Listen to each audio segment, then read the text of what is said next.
Hola, buenas tardes. ¿Se escucha?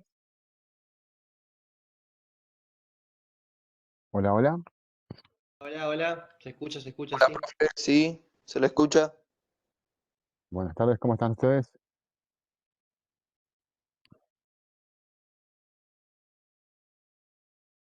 Bien, profe, bien. Ay, qué lindo.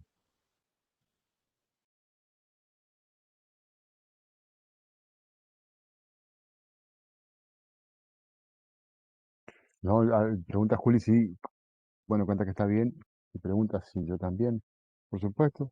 Qué mejor que estar dando clases a las 3:11 de la tarde. Hermoso. A ver esas caritas. Hola, Gaspar.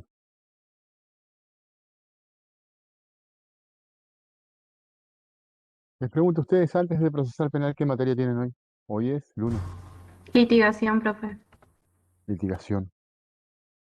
Con Verónica Bastida, ¿verdad? Sí, sí. ¿Cómo les está yendo? Espero que mejor que en procesar penal. Que ahí sí Y están justo aprendiendo. hoy nos planteó una actividad sobre el caso Maya ¿El para caso? Maya, ese Mm, que está teniendo repercusión en los medios ahora, de la nena que se la lleva el hombre de bicicleta. Sí, no lo conozco, les conté y es cierto, no miro noticias y medios escritos muy puntuales. ¿De qué se trata el caso? De una nena menor de 7 años que se la lleva un hombre que también vivía en situación de calle y que por lo visto tenía relación o que conocía a la madre y por lo tanto conocía también a la nena. Y según él, la madre le dio autorización para que se lleve a la nena para dar un paseo. Y después no aparece ni el hombre ni la nena y la madre hace la denuncia. Y a raíz de eso surge todo lo demás. Todo lo demás sería salir a buscar a la nena. Claro, salir a buscar a la nena, la encuentran y Leí ahora, algo de que habían encontrado a una nena, sí, pero no y conocía la ahora situación. lo Sí. están acusando. ¿Y qué actividad tienen que hacer con esa historia?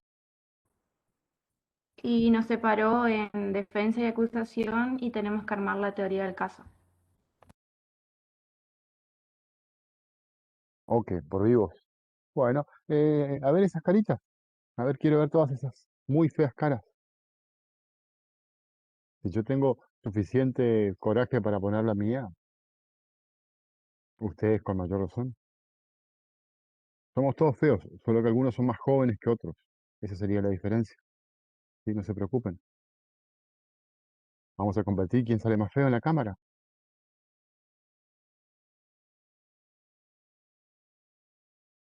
No conozco los pormenores del caso. Leí que habían recuperado o que había aparecido una nena. Eso fue todo lo que leí, pero no conocía la historia. Pero bueno, por ahí les sirve de motivante para esto que tienen que armar. Está bueno. Eh, Esperen, antes de seguir, vamos a activar la asistencia, a ver si funciona hoy.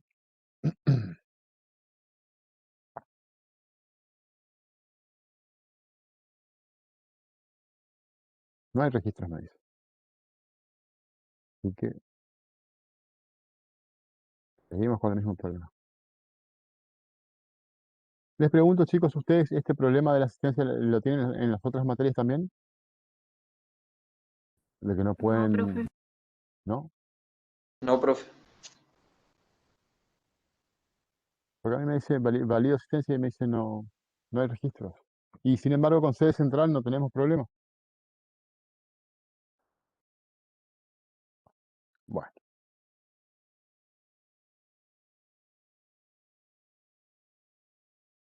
Verdaya, Florencia, Ale, Nati, Juliana, Luana, María José, Paola, Pedrito, Raúl, Sol.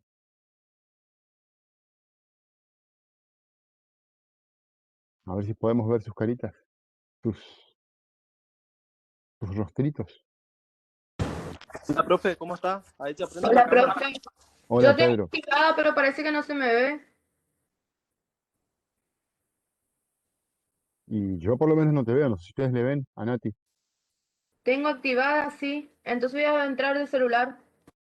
Ustedes le pueden ver a Nati, pregunto por las dudas, porque por ahí soy yo solamente el que no la ve. Buenas tardes, profesor. Hola, Alia, ¿cómo estás? ¿Todo bien? A Nati Flores está el simbolito de que tiene poca señal. Ahora ya desapareció. Bueno, vamos. Esas caritas. Muy aburrido dar clases así. Muy, muy aburrido. Y para ustedes más aburrido todavía, les aseguro. Bueno, lo saben mejor que yo. ¿Sí? A ver.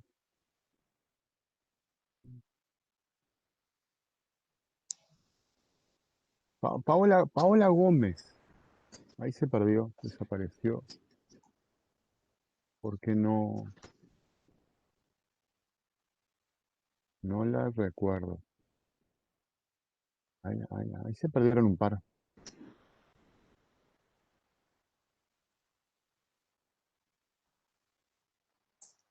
Ah, hola Paola, ahora sí me acuerdo.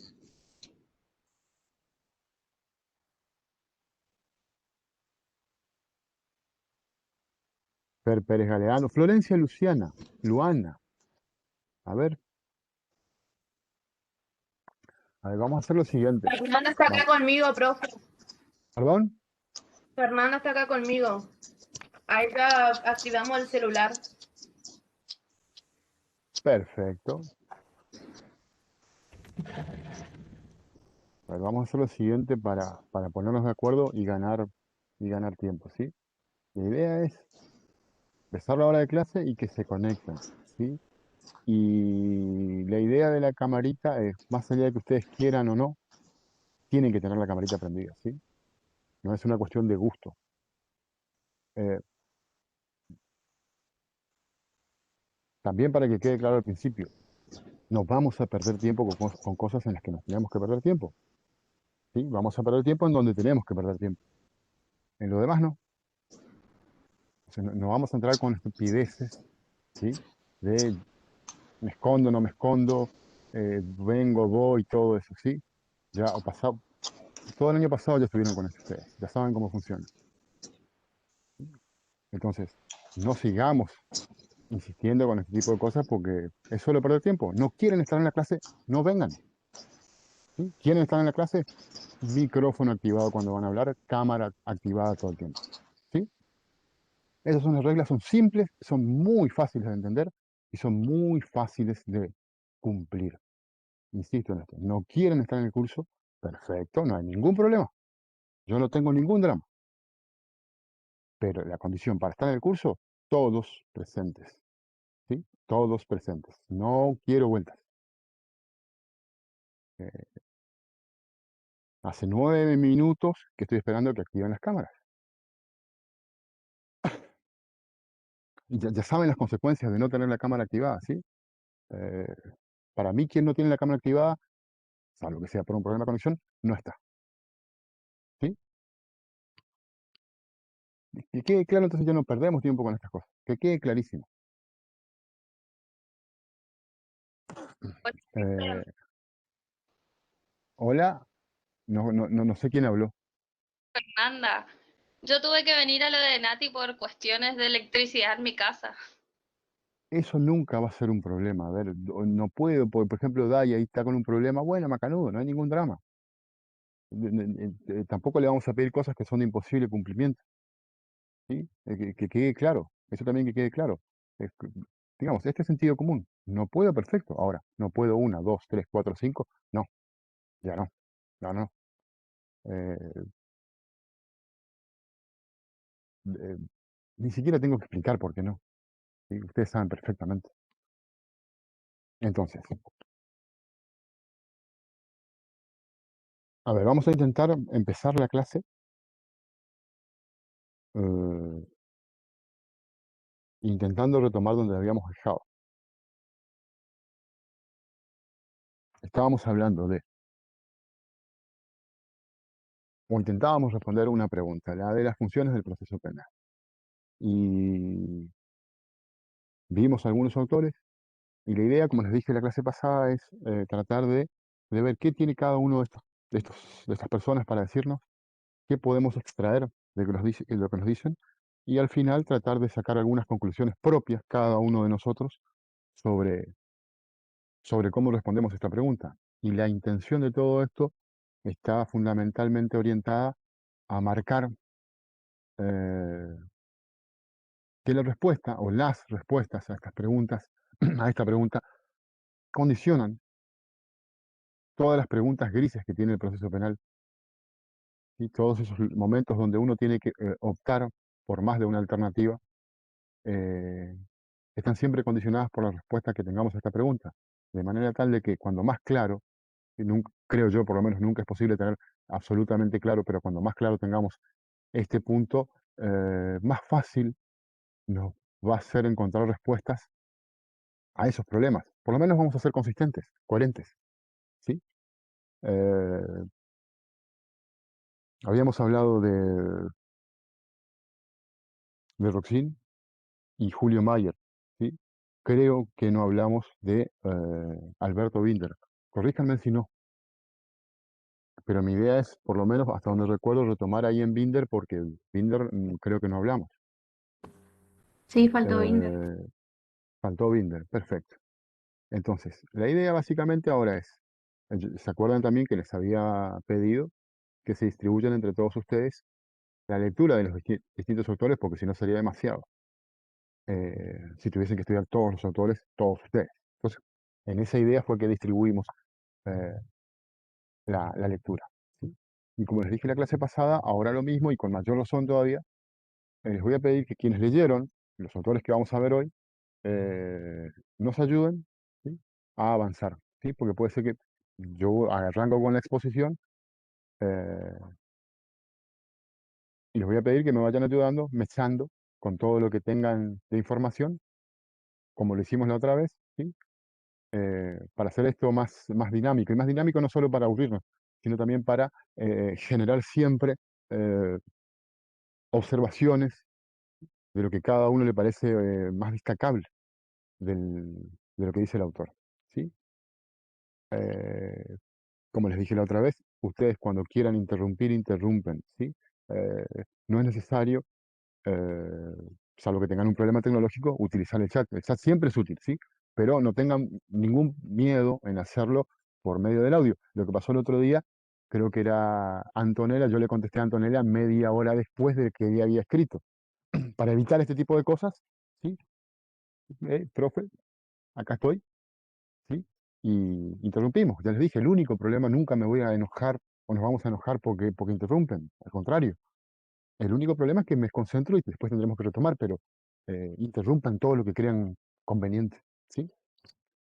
Entonces, eh, Binder. Binder en este momento es el, el pensador del derecho procesal penal vivo, ¿sí?, más invocado, más citado, más estudiado por todos. Y buenas razones hay para eso, porque el hombre le dedica mucho tiempo a esto y trata de analizar más allá de lo evidente. Por eso, por supuesto, que es uno de los que escogimos. No dice cosas al azar, digamos, ¿sí? No dice por decir. Eh, ahora, yo creo que, como a todos, una vez que los lees una, dos, tres veces, le empezás a encontrar, eh, o le empezás a reclamar por cosas que por ahí no hizo o hizo de más. En el caso de él, a ver, corríjanme o vayan guiándome si es que ya empezamos a hablar de Binder o no, sí, pues no me acuerdo.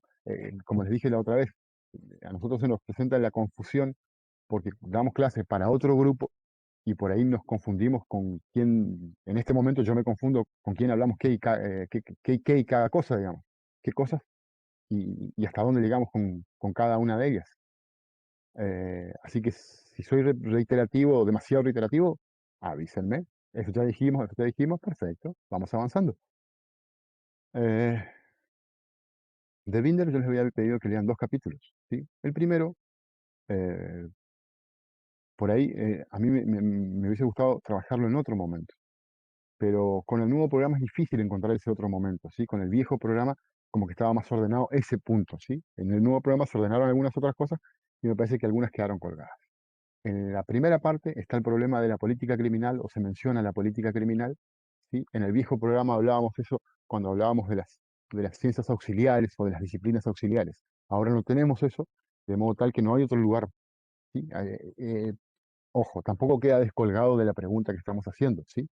Eh, es simplemente aclarar esto, ¿por qué? Porque por ahí podríamos hablar de la política criminal un ratito después, pero por una cuestión de que, bueno, es el primer capítulo eh, de los dos que les pedí que lean para hoy, empezamos por ahí. Tratando de ordenarlo siempre dentro de esta pregunta, ¿sí? Siempre dentro de esta pregunta. ¿Para qué el proceso penal? Y él nos dice varias cosas sobre la política criminal. Eh, Básicamente nos explica que hay distintas definiciones o distintas maneras de observar, de ver a la política criminal. Y esto ocurre, ustedes lo conocen muy bien desde el principio de la carrera, ocurre con otras expresiones. La misma expresión del hecho eh, posee la misma característica, la misma virtud y el mismo defecto, ¿sí? Es polisémica, funciona de distintas maneras o describe distintos fenómenos. Eh, y tal vez eso no sea tan importante para nosotros. Lo que a mí me gustaría remarcar es que nosotros, cada vez que utilicemos una expresión política criminal, la vamos a utilizar en el sentido más usual de la palabra, ¿sí? Dentro del ámbito del estudio del derecho procesal penal, que se refiere básicamente a identificar dentro de la política criminal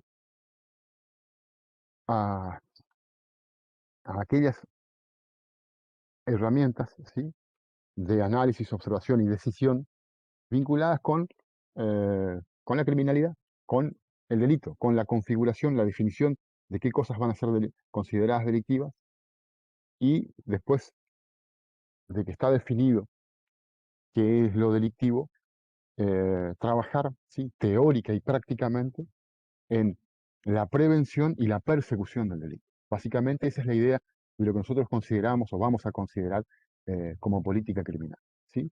Entonces, si ustedes se encuentran dentro de esta idea de política criminal, eh, los problemas de, bueno, perfecto, a partir de ahora el lavado de activos pasa a ser una figura delictiva, ¿sí? Eh, la, la tenencia de material explosivo pasa a ser un delito. Por supuesto que históricamente los delitos tradicionales siempre fueron delitos, por eso no los uso como ejemplo. Eh, un agravante, el agravante por la condición de, del sujeto pasivo, por ejemplo, en el caso del agravante del homicidio cuando la víctima es mujer, ¿sí? Son decisiones de política criminal, ¿sí?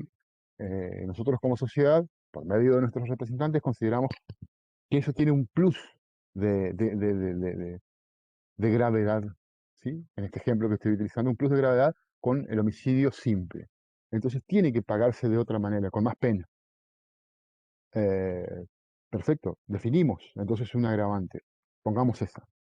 Eh, y después, bueno, vienen los dos momentos de la política criminal más importantes. ¿Por qué? Porque se hace el desarrollo de, primero que nada, el análisis de dónde estamos parados, que en Argentina se hace muy poco. Es decir, cuánto contribuye la figura legal a prevenir el delito y cómo hacemos para castigarlo, digamos, ¿sí? Eh, en muchos ejemplos, me salgo del ejemplo del homicidio y voy al otro ejemplo, el primero que utilicé. Por ejemplo, bueno, ahora no sé cómo estarán estas causas, pero hasta hace un tiempo había muchas causas vinculadas con la persecución, ¿sí? Las acusaciones por corrupción del anterior gobierno, ¿sí? El gobierno de Cristina Fernández de Kirchner. Durante el gobierno anterior, el gobierno de Mauricio Macri, se persiguieron mucho, digamos, hablando mal y pronto, los delitos de corrupción. Pero más allá de eso, digamos, y de que cada uno puede opinar al respecto, el punto es que en términos jurídicos y dogmáticos se reconoció la necesidad de primero que nada verificar de qué manera se producen, ¿sí? El blanqueo de los activos. Yo soy un funcionario corrupto, ¿sí? Y morfo permanentemente guita del Estado. yo tengo que blanquear esa guita, como dicen comúnmente, ¿sí? Traerla, traerla a mi patrimonio de una manera legítima, ¿sí? Eh, entonces, ¿cómo se hace el seguimiento, ¿sí? de ese tipo de datos para obtener información clara de que efectivamente podemos atribuir que la casa donde vive ahora Francisco Pessoa es producto de una serie de corruptelas que en algún momento produjo, ¿sí? Eh, perfecto, tenemos esa información ahora. Bueno, Macanudo, ¿eso nos sirve como prueba en un caso? Sí, pero también nos sirve como para ver qué mecanismos utilizan este tipo de delincuentes para entender cómo se mandan la macana y evitarla, ¿sí? Y ahí aparecen un montón de actividades previas al proceso penal, ¿sí? La actividad de prevención, eso está dentro de la política criminal. Y luego, cuando no queda otra, es decir, cuando se sospecha que se cometió un delito y un fiscal acusa, aparece la idea de persecución penal. Entonces, todo esto queda englobado dentro de la política criminal a la que nosotros nos referimos. Explícitamente son eh, herramientas, ¿sí?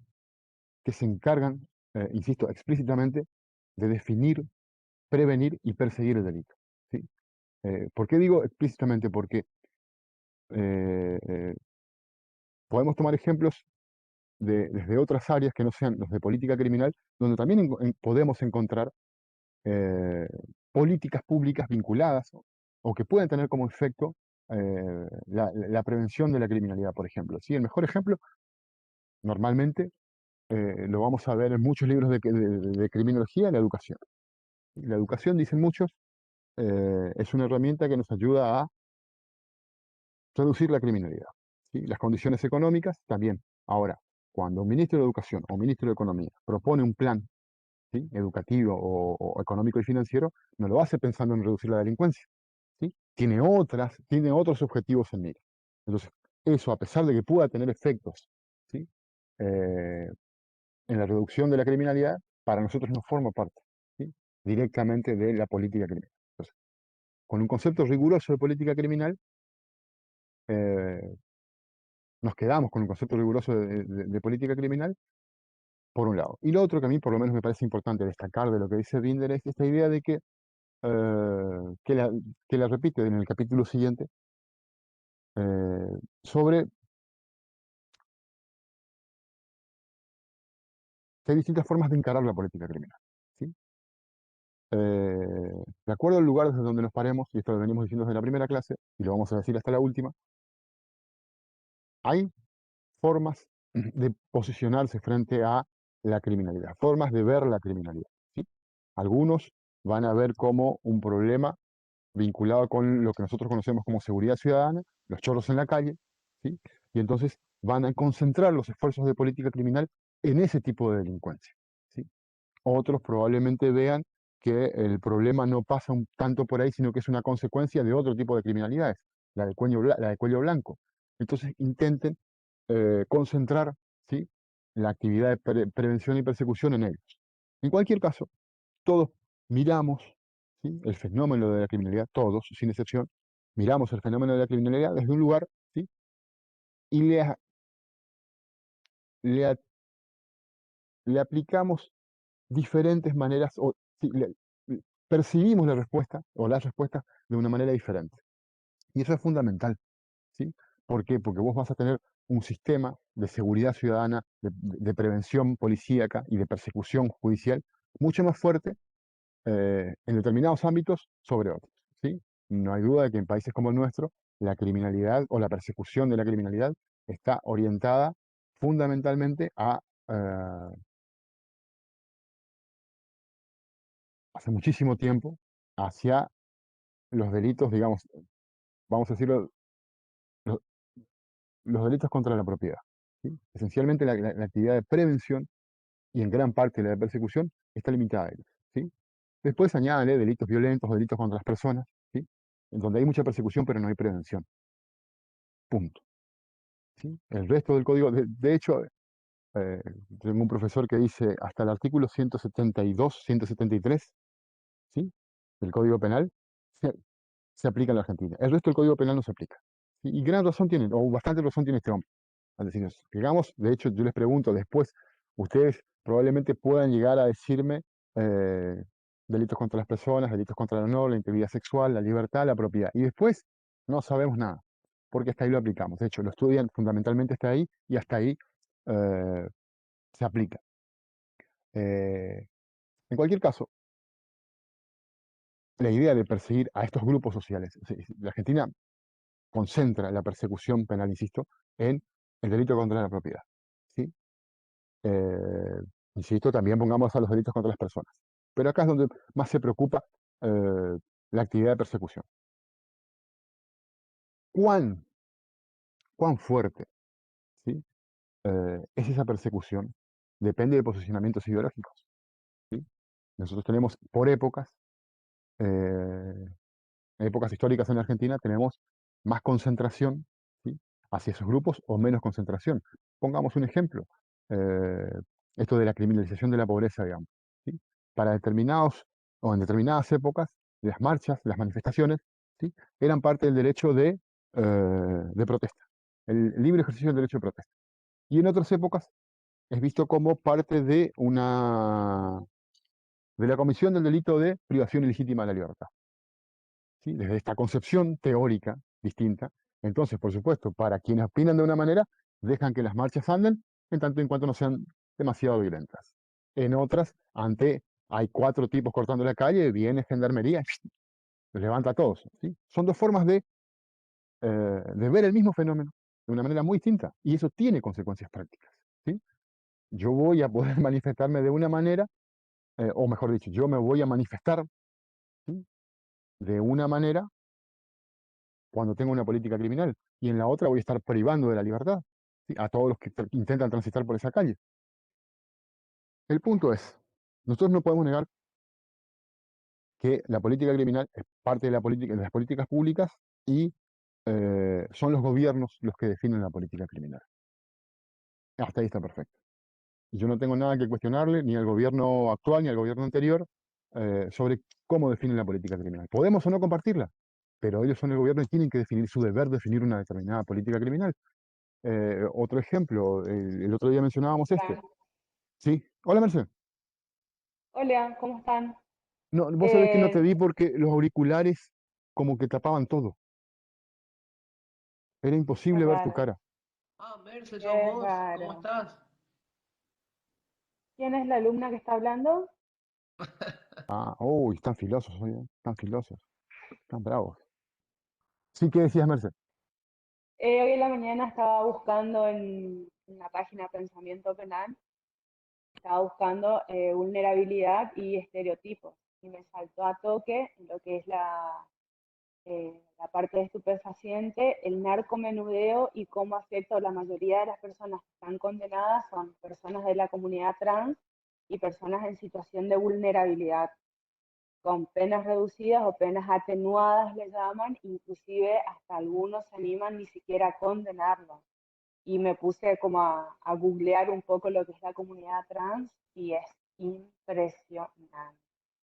Y ni hablar lo vinculado que está a su vez con la ley de ejecución penal que no está adaptada, pero una persona transgénero, situación de cárcel sería. Y bueno, un autor comentaba, haciendo un estudio de política criminal, por qué esos grupos en situación de vulnerabilidad son a su vez condenados o cometen ese tipo de delito, o por qué la justicia penal o el ámbito penal que es tan agresivo va contra ese sector vulnerable y no realmente contra los que tiene que ir.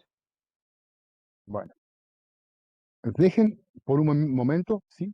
En algún momento, en algún lugar de sus memorias, lo que dice Merced. Enseguida vuelvo sobre eso, porque me das pie para llegar a la conclusión sobre esto con ese ejemplo, Merced. Eh, Les agrego esto, ¿sí? Siguiendo con la idea. La política criminal, y es deber de los estados establecer una política criminal que va a estar orientada por determinados posicionamientos, preferencias, ideologías en definitiva, ¿sí? Y van a ser más o menos restrictivas, más o menos opresivas, llámenlo como quieran, más o menos garantistas. Eh, el punto es, esto es lo que yo quiero destacar, a mí lo que me preocupa, ¿sí? es que, o cuando el poder judicial, y especialmente la jurisdicción, los jueces, se consideran parte de la política criminal, ¿sí? Y esto es muy evidente, por ejemplo, en los delitos de corrupción. Los jueces persiguen a los del bando contrario, los que detentan el gobierno en ese momento, ¿sí? Salgamos Profesor, de lo político. profesor, Sí, Ale. disculpe, pero entonces ahí, de alguna manera, si un político va a imponer, entonces, un político impone, ¿qué política hay que seguir en la parte penal, judicial, jurisdiccional? O sea, no hay entonces ahí la división de poderes, ya no se da más. Porque Ese, entonces también, entonces yo empiezo a desconfiar que los jueces a veces son puestos a dedo para seguir o responder a un político. Porque ah, también vemos que en corrupción hay muchos casos que de la nada una causa se trasladó a otro juzgado por jurisdicción, ¿entiendes? el O manejo lo de que la dijo la competencia. doctora recién, que estaba Y hablando luego, del tema de estupefacientes. Sabemos que en los 90 fue una bomba de tiempo, todo lo que era la prostitución y la droga eran de la mano, seguro. Y obviamente siempre caen los menores, o sea, los menores digo, los dueños de la torta en sí, ni cerca de el, un chi- juzgado, el chiquitaje. el Eh, chiquitaje. O bueno, sea, a quiere ver, decir que lo que yo voy, doctor, es si la política, el político, entonces tiene un papel bastante la división de poderes no vaya, entonces un político me define a mí el código a seguir o la aplicación de un código o la aplicación de las leyes a seguir. ¿Me entiende o eso, no? a ver, eso es una cosa. Lo del otro, lo de los jueces puestos a dedo es otra cosa. Sí, que pueden venir de la mano, pero son cosas distintas. O sea, vos podés encontrarte con un Sí, juez que no fue sí. puesto a dedo, Ojo, ¿sí? yo no tengo ningún. Sí. No, no, No, no, vamos, no es vamos a otro política lo mío. No, no, no, por supuesto que acá no No, no, estamos no. para hacer política nunca, chicos, nunca estamos para hacer política, ¿no? Bajo ningún punto de Sí, vista. por Ahora, eso eso. no significa que no tengamos puntos de vista políticos. Yo les digo, cada vez estoy más alejado de los puntos de vista políticos, y me quedo más con esto eh, de lo que hablamos, y me quedo con esto, ¿sí? Yo no sé si fue si le aclaré a ustedes o a los chicos del Central, para que quede claro mi posición política, ¿sí? Que nadie quiera, si quieren encasillarme, encasíllenme acá. En mi opinión, ¿sí? Yo pondría preso en la misma celda, a Cristina, a Alberto, a Mauricio Macri, a Milka Legrand, y a todos juntos, ¿sí? En la misma celda, ¿sí? Ese es mi posicionamiento político, ¿sí? Para que quede claro, clarísimo. Ahora, Yo tengo dicho esto, cupo, profesor. Yo ahí, tengo cupo en la perfecto, 11. ¿sí? Y ponemos una camarita 24 horas para ver cómo se entretienen ellos, ¿sí? Por ahí estoy siendo un poquito exagerado, pero para que se entienda un poco, digamos, que les respeto a todos porque los tres fueron mis presidentes, menos Mirta, y hay que respetarlos, ¿sí? Es mi presidente, así que hay cosas que tenemos que aceptar o rescatarlas. Ahora, volviendo a lo nuestro. Como yo les dije, y respondiendo un poco a lo que decía Ale, en la política criminal es deber de los estados, a partir de el estamento administrativo, los gobiernos, el poder ejecutivo. Ellos tienen que establecer una política criminal porque esto sería una locura. Es tarea de ellos.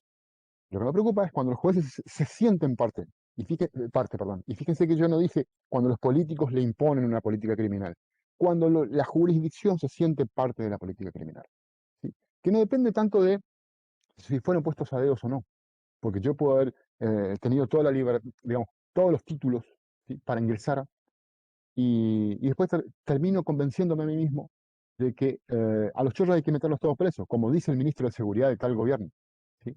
Y voy por ese lado. Entonces, cualquier decisión que yo tome está condicionada por mi punto de vista político criminal, ¿sí? Yo permanentemente, yo juez, permanentemente condiciono, condiciono mis decisiones a decisiones de política criminal que no me conciernen, ¿sí? A ver, el tema de los jueces puestos a dedo y todo eso lo vamos a dejar para la clase de independencia de juez. Ahí vamos a hablar de eso, ¿sí? Pero por ahora baste con esto. No es necesario estar puesto a dedo para eso, ¿sí? Inclusive, adelanto esto también, los gobiernos, cuando proponen jueces, no tiene nada de malo que propongan uno que sea ideológicamente eh, cercano a él, ¿sí? Pongo el ejemplo, el mejor ejemplo de eso me parece que es la elección de los jueces de la Corte Suprema de Estados Unidos, ¿sí? Los presidentes lo eligen en función de qué opinan sobre determinadas materias, ¿sí? Siempre está el tema del aborto, eh, el tratamiento de la homosexualidad, y algunas otras cuestiones que tienen que ver con la religión y con política extranjera, digamos. Pero en lo que concierne a nosotros, eso. Sí, bueno, yo lo elijo porque él piensa como yo. Ahora, acá está el punto. De vuelta voy a esto. Los jueces, cuando los jueces se perciben a sí mismos como parte de la política criminal, estamos fritos. ¿Sí? Creo que también lo conversamos ya en su momento. El proceso penal, a pesar de ser una parte de la herramienta de política criminal, no es solo una persecución. ¿Sí? ¿Qué se decide perseguir? Que eventualmente, y muy, muy, muy traído de los pelos, podríamos decir que le concierne a los fiscales. ¿Sí? Pero de una manera, lo vamos a aclarar en su momento, distinta a cómo lo concibe el poder político. Sea como sea, el poder judicial y esencialmente la jurisdicción no puede concebirse como una herramienta de política criminal, porque ante a ver, todos los jueces pueden tener un punto de vista y de hecho tienen un punto de vista sobre la criminalidad, sobre los chorritos, sobre el transgénero que anda por ahí llevándose 2 gramos de marihuana, pueden tener un punto de vista sobre todo eso y qué hacer con ellos. Ahora, como jueces, ellos tienen el deber de pensar de una manera ajena, distinta, distinta a cómo piensan todos los operadores de la política criminal. En ese sentido, el proceso penal debería funcionar como un límite a la política criminal. ¿Sí? El juez no puede concebirse a sí mismo como una herramienta de política criminal, como un Superman que va en contra de los políticos. Bajo ningún punto de vista podemos tolerar ese tipo de judicatura. Y vuelvo sobre lo que mencionaba Merce. Y voy a mencionar, quizá ustedes lo estudiaron en Penal 2 probablemente, al fallo Arriola de la Corte Suprema de Justicia de la Nación del 2000, si me apuran, 2009. ¿Sí? 2009-2010. El fallo Arriola fue el fallo donde la Corte volvió a declarar inconstitucional el artículo 14 de la 23737, o sea, la tenencia para consumo 2009. personal. 2009, perfecto. Tan mal todavía no estoy de memoria. ¿Ves? Los medicamentos están funcionando. Eh, la Corte, ¿qué dijo ahí? ¿Sí? Más allá de que, a ver, es difícil encontrar un punto de vista porque todos votaron distinto, eh, uno de los argumentos que se vio más porque todos votaron por separado además, estaba relacionado con esto de, y los parafraseo, ¿sí? Uso mis propias palabras, pero intento ser fiel al pensamiento de ellos. A ver, independientemente de que compartamos o no, ¿sí? Ustedes me traen acá un caso donde hay un muchachito que estaba fumándose un porro en una plaza, ¿sí? Y lo estaba haciendo en un momento donde no había nadie en la plaza. Y ahí viene el artículo 19 de la Constitución, ¿sí? La lesividad, etcétera, etcétera, etcétera. Pero en definitiva, dice la Corte, el tipo no estaba jorobando a nadie, ¿sí? Ahora, yo tomo este caso como caso testigo, ¿sí? Porque necesito decirlo en algún momento, dijo esa Corte en el 2009. Pero el tema es que si nosotros miramos, no es solo este caso, ¿sí? Esta estupidez lo que me trajeron acá. Si uno mira el sistema penitenciario federal, se encuentra con que el 92%, más o menos, pongo un número relativo, de la gente que está detenida son igual de perejiles que este.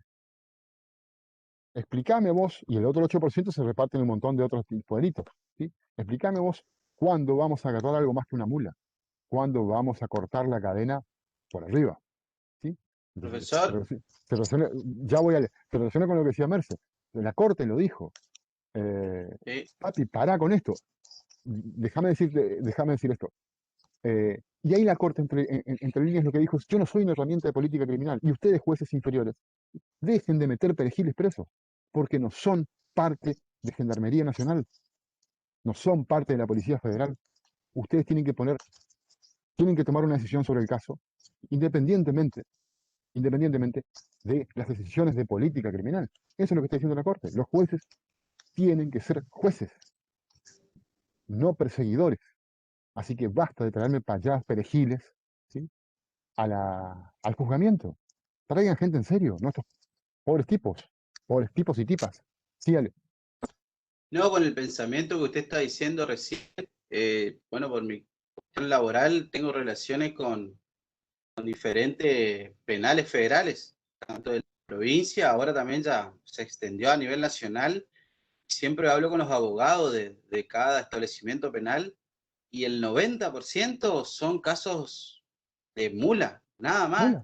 Mula. Mulas, y que con el tiempo se vuelve a dar, o sea, porque al ser la primera vez le dan la mínima y como no es en banda y bueno, le dan la mínima y pasa 2 años más y vuelve a caer la misma persona, que seguramente trabaja en la misma banda, pero no pasa de eso.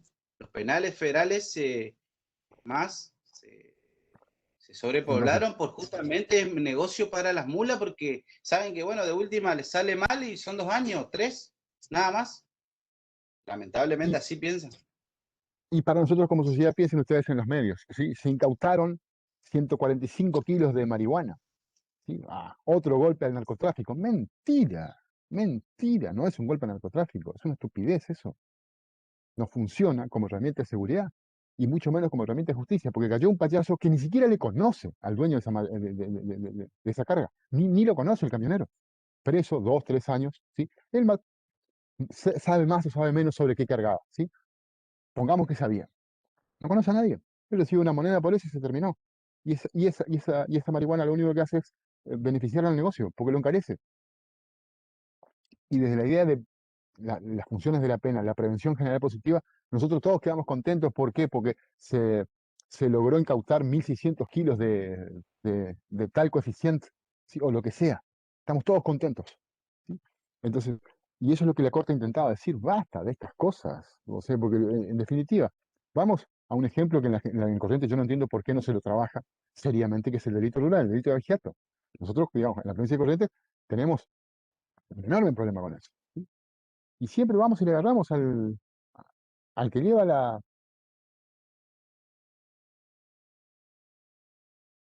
oveja acá, ¿sí?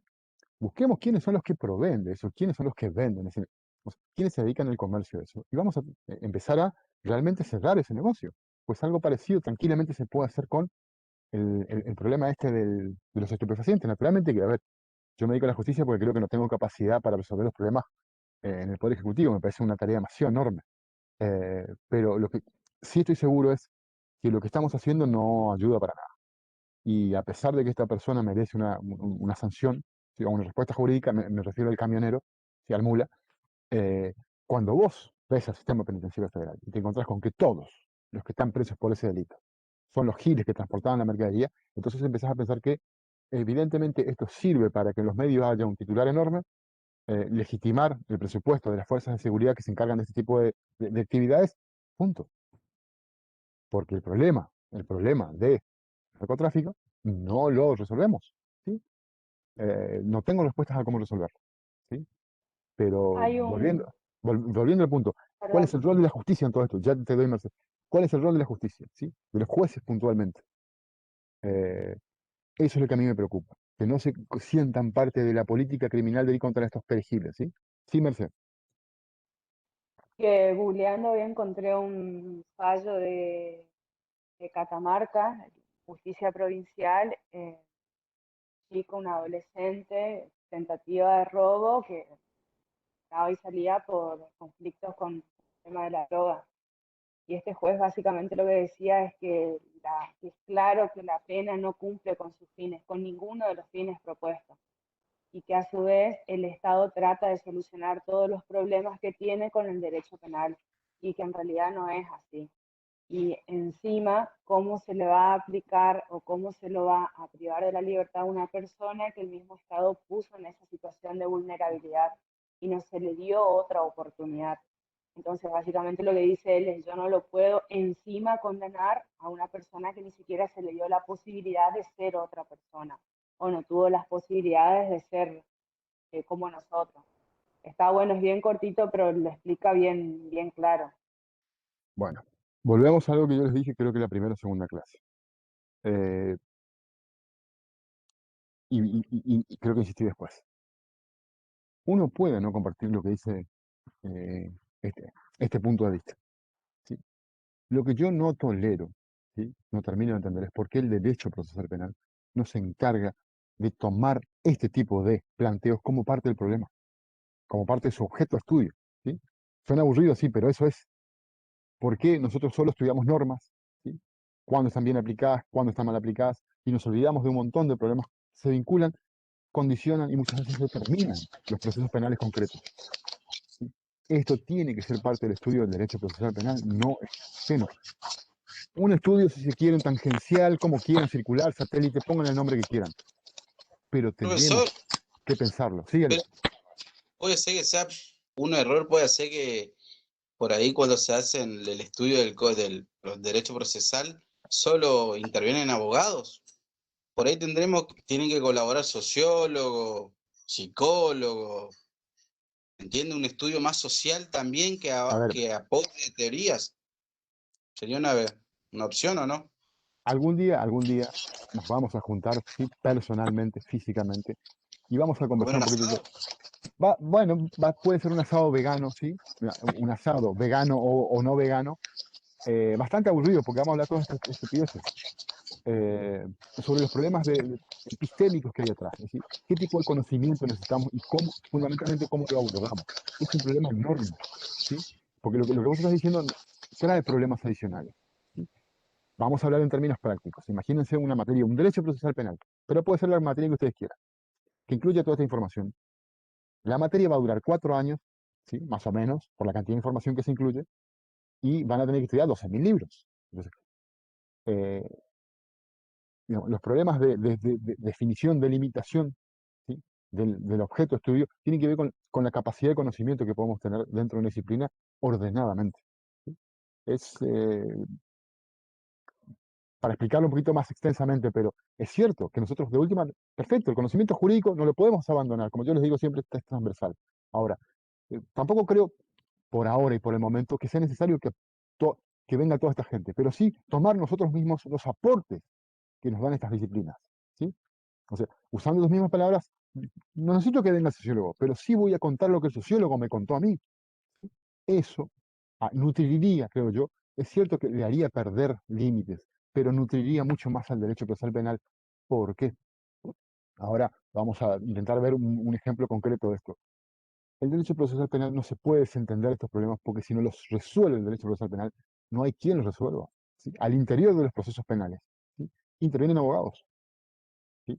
Y ellos son los que toman decisiones, los jueces, a partir de lo que les piden las partes, todos abogados. Entonces, eh, si solo nosotros tenemos la capacidad de resolver este tipo de problemas al interior de los procesos, pues para nosotros tiene que ser parte del problema y no dejarlo para que los criminólogos en una investigación, en un artículo científico digan el proceso penal funciona para el orto porque les interesa 3 guindas más que 2 problemas de los 20 que tienen frente a sí. De hecho, 18 problemas, 17 problemas, ni siquiera los ven los abogados, ¿sí? Pues bien, ese tipo de información debería formar parte de la formación del abogado, ¿sí? En este caso, el derecho procesal, por medio del derecho procesal penal. Insisto, esto es para conversarlo más extensamente, pero me parece interesante. A mí, por lo menos, ya vieron que soy bastante ratón de biblioteca. Un vago ratón de biblioteca, déjenme decirles. Eh, ahora, perdón que acabo de interrumpir un segundito la clase porque veo que Florencia y Luciana todavía no conversamos con vos. Veo que tenés hola, no sé cómo se llama, quién está con vos. Ah, Hola, mi hija. Lidia. Martina. Hola, Martina. ¿Cómo estás? ¿Bien? Ahí, a mí se me cortó. Bien. Che, ¿es medio aburrido lo que estamos hablando, Martina? Bueno, vos desconcentrale a mamá, molestale a mamá, etcétera, etcétera, etcétera, ¿sí? Que nosotros seguimos hablando pavadas, no te preocupes. Total, Bueno, después dale un mamá te beso. va a comprar un huevo Kinder. No, no, no, mamá, un huevo Kinder no, no, no, Merce. 4 huevos Kinder. 4 huevos Kinder. ¿Sí? No, Desayuno, se almuerzo, queda mirando. Todas tus desayuno, almuerzo, figuras. merienda y cena. Desayuno, almuerzo, merienda y cena. ¿Sí? Y de postre, ¿qué le va a pedir? Después del huevo Kinder tiene que pedir un postre.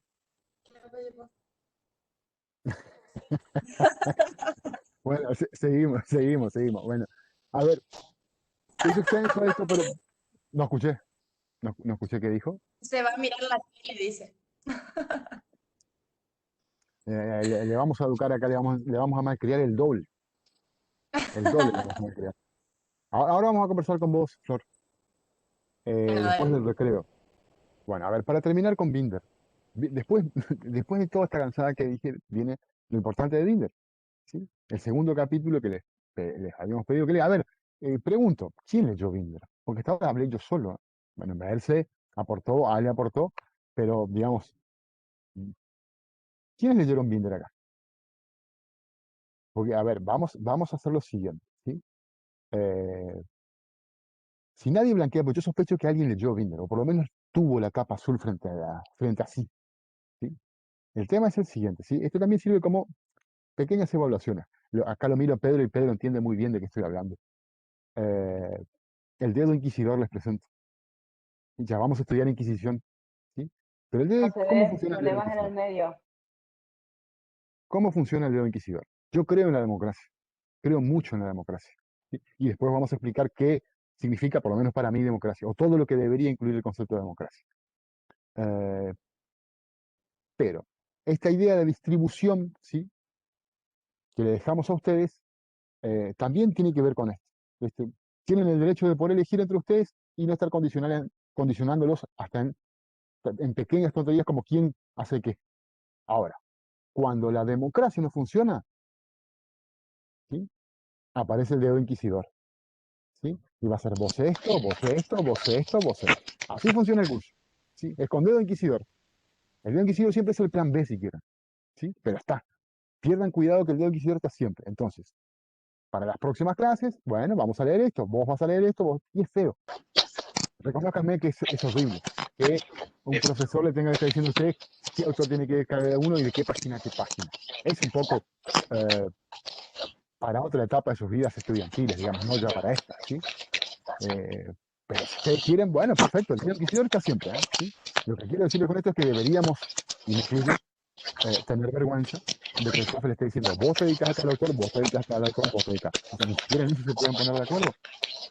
Es complicado, ¿sí? Deben ser autocríticos con ustedes mismos. Ahora, bueno, asumo, ¿sí? Pues yo soy siempre bien pensado, que alguien leyó Binder, pero no lo leyó con tanta confianza como para habilitar su micrófono, ¿sí? Si es así, no tengan miedo en hacerlo, porque si yo hablo por vos, ¿por qué no pueden hacerlo ustedes? ¿Sí? Ahora, bueno, Binder. El segundo capítulo, les cuento, para los que no leyeron, empieza con la sugerente pregunta de ¿qué es el proceso penal? ¿O para qué está el proceso penal? Recuérdenme, por ahí si alguien tiene el libro a mano, miren la primera página del primer reglón del capítulo. Merce, el otro día vos. ¿Para qué está o qué es el proceso penal? ¿Sí? Y él empieza a explicarnos, después de hacer esa pregunta, empieza a explicarnos básicamente cuál es la función de la definición, para qué definimos las cosas. ¿Sí? ¿Qué es el Y proceso penal? qué- hace la pregunta explícitamente, ¿qué es el proceso penal? ¿Sí? Y nos dice que puede haber definiciones que sean más descriptivas y que nos expliquen más o menos el caminito que hay que hacer, es lo que hace, por ejemplo, Caferata, ahora lo vamos a ver. Lo que nos debe quedar claro, dice Binder, es que toda definición supone un recorte de la realidad, todo concepto supone un recorte de la realidad. ¿Sí? El- la expresión del hecho. La expresión del hecho significa, bueno, a ver, ¿qué es lo que veo? Me paro frente al Congreso de la Nación y veo que acá salen un montón de leyes. ¿Y para qué salen estas leyes? Para esto, para esto, para esto. Ah, ta. Le vamos a poner un nombre a todo eso. El nombre va a ser derecho. ¿Sí? Pero lo que ocurre en el Congreso es algo distinto a lo que yo defino. ¿Sí? Ahora, yo intento reflejar lo que hace el Congreso. Se entiende el ejemplo. Espero que se entienda el ejemplo, digamos. Si no, trato de ser un poquito más gráfico. ¿Sí? El Congreso Legislativo, ¿por qué? Porque de ahí salen todas las leyes que regulan derechos y deberes de todos nosotros. Y eso el derecho es lo que estudia. El derecho como disciplina, ¿no? A eso me quiero referir. Entonces, yo intento reflejar lo que observo cuando veo al Congreso trabajar. ¿Sí? Ahora, de acuerdo a mi punto de vista, mi percepción, mi posicionamiento, yo puedo incluir o excluir más cosas de la definición de derecho. Pongamos un ejemplo. Derecho, bueno, lo que hacen los congresistas cuando nos dicen nosotros qué podemos hacer. ¿Sí? Y cuando nos dicen qué no podemos hacer, eso también queda incluido o no dentro del derecho. ¿Sí?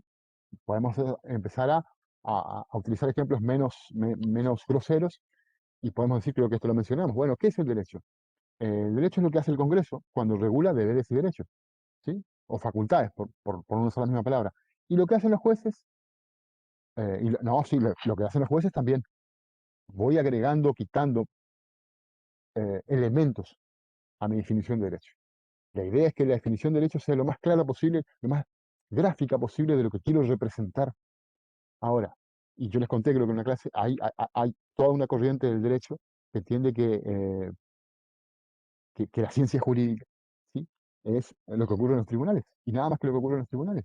Es decir, el problema de la ley no es un problema jurídico, Y el problema del cumplimiento voluntario de la ley tampoco es parte de la ciencia jurídica. Limitan, digamos, al derecho cuando es conflictual, ¿sí? Cuando se produce un problema. Eh, y por supuesto que esa visión del derecho recorta muchísimo lo que otros pueden llegar a considerar. Y todo eso nos intenta decir Binder cuando dice que los conceptos nos van a ser útiles en la medida que incluyen más de lo que excluyen, ¿sí? Sobre ese recorte de la realidad. Pero siempre un concepto en cualquier ámbito, Iluminan un aspecto del objeto, pero a su vez ocultan otro, dice. necesariamente todo concepto, ¿sí? El concepto de maternidad, el concepto de vulnerabilidad y el concepto de océano, ¿sí? En términos geológicos, son conceptos e intentan reflejar la realidad, ¿sí? El problema es cuando el concepto nos dice demasiado sobre lo que está intentando reflejar, ¿sí? Y ahí dice A que ver va lo a que ser útil si ilumina más de lo que oculta. exactamente, esa es básicamente la idea. Ahora, no siempre es fácil lograr eso, ¿sí? De hecho, casi nunca es fácil lograr eso. Pero, digamos, hay que morir en el intento, ¿sí? Le agregaría yo a Binder. Eh, Ahora, más o menos, esto que dice Binder en esta primera parte, yo les pido a todos que lo lean en algún momento, porque les es útil, quizá llega un poco tarde en la carrera, pero les sirve para todas las áreas de estudio, ¿sí? Eh, Porque intenta explicar mejor para qué nos sirve saber qué es un concepto, ¿sí? Nosotros tenemos que saber que el concepto nos permite identificar un fenómeno de la realidad. Ahora, son bastante compatibles. Es decir, describe, por usar una de las formas de conceptuar algo, describe el fenómeno con suficiente claridad. Si yo digo que la mesa, ¿sí? Es una cosa donde se apoyan objetos y me da una idea de mesa. Ahora me parece que no es una idea completa, porque también las repisas sirven para apoyar cosas, ¿sí? Entonces, eh, y en derecho ocurre permanentemente esto, solo que no lo vemos. O no nos ponemos a pensar sobre ese problema. Los libros, los autores, nosotros los profesores, por ahí no nos detenemos a pensar este tipo de problemas, ¿sí? Y eso lleva a que en la práctica después no sepamos exactamente si este concepto aplica a parte del fenómeno de la realidad. Porque una cosa que ustedes saben muy bien es que los ejemplos de los libros no nos sirven casi para nada, porque usan ejemplos que no se dan o que son demasiado evidentes. Y la realidad se encuentra uno eh, con un grado de sofisticación, ¿sí? O de detalles, sí, de detalles mucho más específicos que el de un ejemplo de un libro. Y entonces, el concepto que estudiamos, ¿aplica o no aplica? ¿Sí? Básicamente por ahí está la idea o la importancia de entender la función del concepto dentro del lenguaje. Ahora, Binder nos habla de esto y yo creo que es bastante claro sobre el punto. Después de eso nos habla sobre algo que hablamos todas las clases hasta ahora, y tiene que ver con estos dos posicionamientos, ¿sí? La idea de garantía y la idea de eficiencia que Merce la otra vez mencionó bastante bien, ¿sí? Entonces, en todo proceso penal, dice él, vamos a encontrar más o menos abiertamente declarada la existencia de estas dos tendencias o la presencia de estas dos tendencias, pero siempre van a estar, en todo proceso, un poco garantista, un poco eficientista, ¿sí? Y la tarea, dice él, quizá nuestra tarea como operadores del derecho, es la de buscar esos puntos de equilibrio. A lo que yo le añado, les dije, creo que ya en la primera clase, es cierto que podemos llegar a lo ecléctico usando palabras que normalmente usamos, pero vamos a tener una pequeña pendulación, permítanme la expresión, ¿sí? Vamos a pendular. Vamos a estar lo más en el medio posible, pero tirados para un lado o para el otro, de acuerdo a la preferencia que tengamos sobre la idea de eficiencia y sobre la idea de garantía, ¿sí? Ahora, más allá de todo esto, yo le invito a todos, si quieren, a leer Binder. Lo que yo siempre cuestioné de él es que, en definitiva, la pregunta con la que empieza el capítulo no le responde. Por lo menos yo no encuentro una respuesta explícita en todo el capítulo. ¿Qué es el proceso? Y nos dice en definitiva qué es. Nos explica un montón de cosas muy buenas, pero muy buenas. Ahora, una respuesta clara a ese problema yo creo que no la ofrece, ¿sí? Eh, Alguno de ustedes leyó Binder, encontró una respuesta que yo no encontré, la discutimos, creo que les dije, el año pasado, si mal no recuerdo, habían sugerido una forma de verlo a Binder que yo no la había visto nunca y que me pareció muy interesante.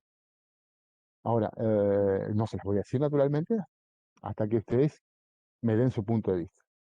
Eh,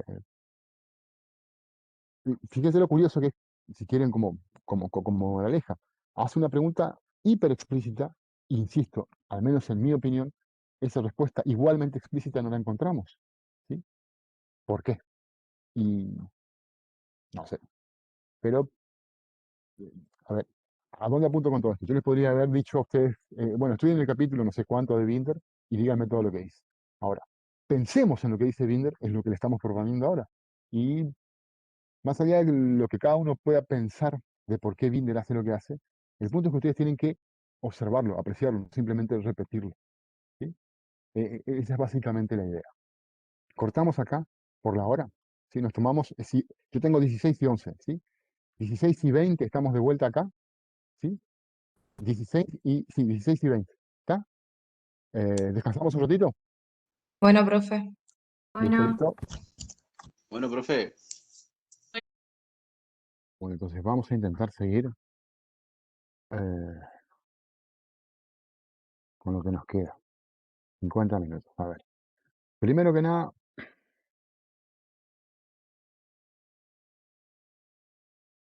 nos terminamos de conocernos. A ver, justo. A ver, Florencia. ¿Cómo estás, Florencia? Hola, Florencia Luciano. profe. A ver, Flor. ¿Cuántos años tiene Martina? Martina tiene 5. 5. 5 años. Muy Acá. bien. 5, así. Ahora, Así esta tenés. semana no tiene que ir al jardín, así que está acá en casa y está muy activa. Qué lindo. Exactamente. Eso es por culpa del danonino. El danonino hace que vivan, que estén despiertos 25 horas al día y, en fin, todo lo que trae consigo es. Tienen una energía que los yogures de antes no tenían. No tenían, no, no, no, no. Increíble. Che, Martina, ¿cómo se porta mamá? Se fue, pero Ah, se fue bien. Pero bien, la mamá ¿cómo, se porta bien. cómo se porta la mamá? Martina, ¿Te está hablando, Ani? ¿cómo se porta mamá? ¿Bien o no? Gorda. Bueno, Bueno, después, ahora no porque ella está, pero cuando ella no esté nos vas a contar por qué, ¿sí? Un día te vamos a pedir a vos sola que te conectes y ahí nos contás por qué se porta mal mamá. ¿No estudia mamá? Sí, ¿y qué cocina Sí, mamá? ¿Qué cocina? me cocina un fideo con arroz. el- Fideo con con paté. arroz. ¿Te, te te cocina de la roticería? ¿Te cocina de la roticería?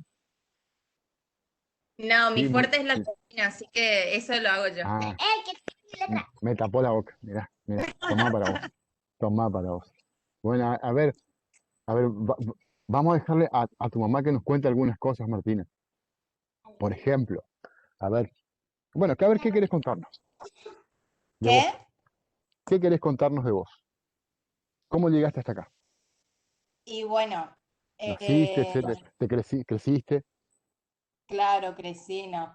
La verdad que, bueno, con respecto a cómo llegué acá, estoy muy emocionada con eso, con respecto a que este año va a culminar todo, pero a la vez me genera alto miedo porque eh, como que tengo esa sensación de que hay muchas cosas que o se me olvidaron o no sé, entonces como que eso es lo que me genera miedo, el hecho de qué va a pasar si, no sé, me recibo, viene alguien y justo eso me olvidé, por ejemplo, eso es lo que me genera miedo en realidad.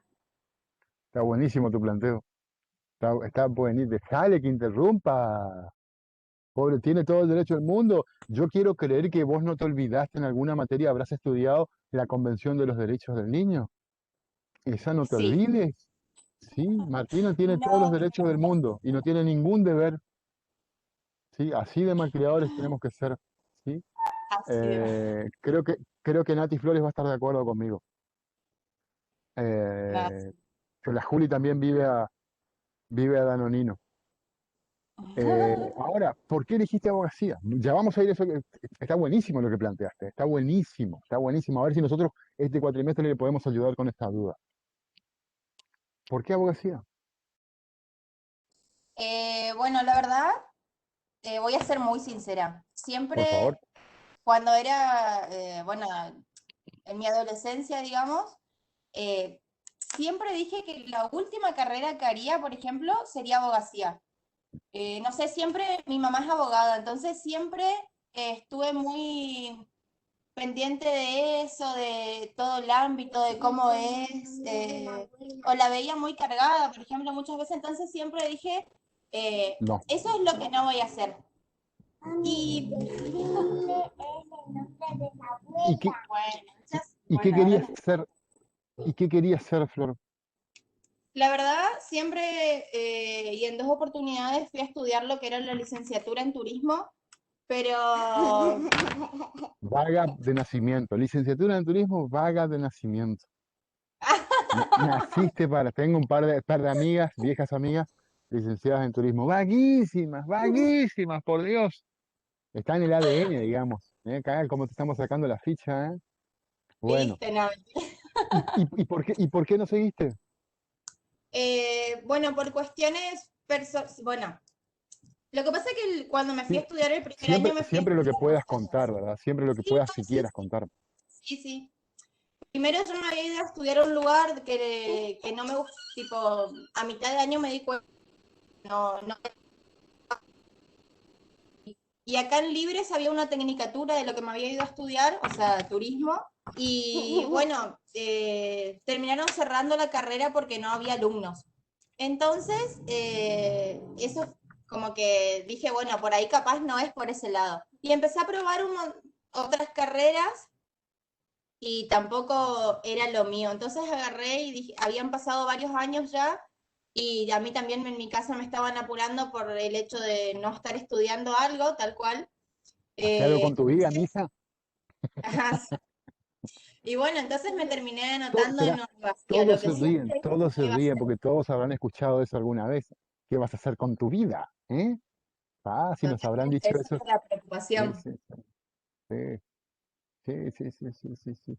Bueno, a ver, vos dijiste en un momento, cuando fuiste a probar otras carreras, eso no era lo tuyo. ¿Por qué no era lo tuyo? O sea, no sé, viste que uno alguien siempre se quiere convencer de ciertas cosas, como que le busca la explicación de por qué no sucedió eso que, por ejemplo, de última en el fondo yo quería. Entonces, como que fue la explicación que encontré capaz. ¿No te sentías cómoda? ¿No te gustaba lo que había para estudiar? ¿Todo junto? No, a No mí te, la mo- carrera que yo había ido a estudiar me re gustaba. Lo que no me gustaba era el ambiente, el lugar donde justo fui. No sé, era raro. estudiaban todos, era un desastre. ¿Cómo? Todos estudiaban ahí, por Dios. Se bañaban todos los Claro, días. eso era lo mío, yo ahí no quería. Escuchá, y en algún momento al estudiar, porque ya estás en quinto año ahora en abogacía, ¿en algún momento dijiste, esto sí es lo mío? ¿O todavía no lo dijiste? No dije todavía, sí, esto es lo que yo, pero me atrapó un montón la carrera. Los 2 primeros años a, no sé, estar estudiando porque tenía que pasar a decir, ah, mira, me gusta esto, quiero, ah, mira, me interesa, como que me fue atrapando, por así decirte. ¿Y tu mamá qué dice al respecto? Mi mamá está chocha ahora, y más Claro, que el la último nena, año, la obviamente nena, mi es una abogada. cuestión extra, digamos, ¿entendés? Claro, claro, claro. Bueno, a ver, por la cuestión de tiempo paramos acá. Pero a ver, como les dije a todos, en algún momento nos vamos a juntar y vamos a seguir conversando sobre ustedes, fundamentalmente. Por supuesto que la idea no es meternos en su vida privada demasiado, pero de tratar de ayudarlos un poco con los problemas que tengan vinculados con la profesión, ¿sí? Ahí nos vamos a involucrar todo lo que podamos, todo lo que nos dejen y un poco más. Y esto que vos estabas diciendo que está buenísimo, eh, ¿qué pasa si me preguntan algo que no sé o que no me acuerdo? Eh, Como dije hoy, vamos a intentar develar algunas técnicas que podemos utilizar para ese momento. Detrás de todas hay una, es estudiar. Lamentablemente no queda otra. Ahora, esto me da pie para decirles algo que creo que les dije en la primera clase, muy al pasar. El estudiante de abogacía, entre otras virtudes, eh, tiene la peculiar característica de colgar un montón de cosas y decir cuando me reciba, cuando me reciba, cuando me reciba, cuando me reciba. Fíjate cómo aquí les acerca la cámara cuando hablo de este tema porque se siente identificado con el asunto. Eso es mentira, ¿sí? Eso es completamente mentira, no existe eso. Y a partir de ahí, déjenme decirles una cosita más y después volvemos al tema de la clase. Algo que insisto mucho yo porque me parece una locura, o sea, visto de afuera es incomprensible. El esfuerzo, el esfuerzo que hace el estudiante de abogacía para no estudiar es increíble. A ver, y eso es un esfuerzo que se logra no solo por el estudiante, sino también por la docencia, por la bibliografía, ¿sí?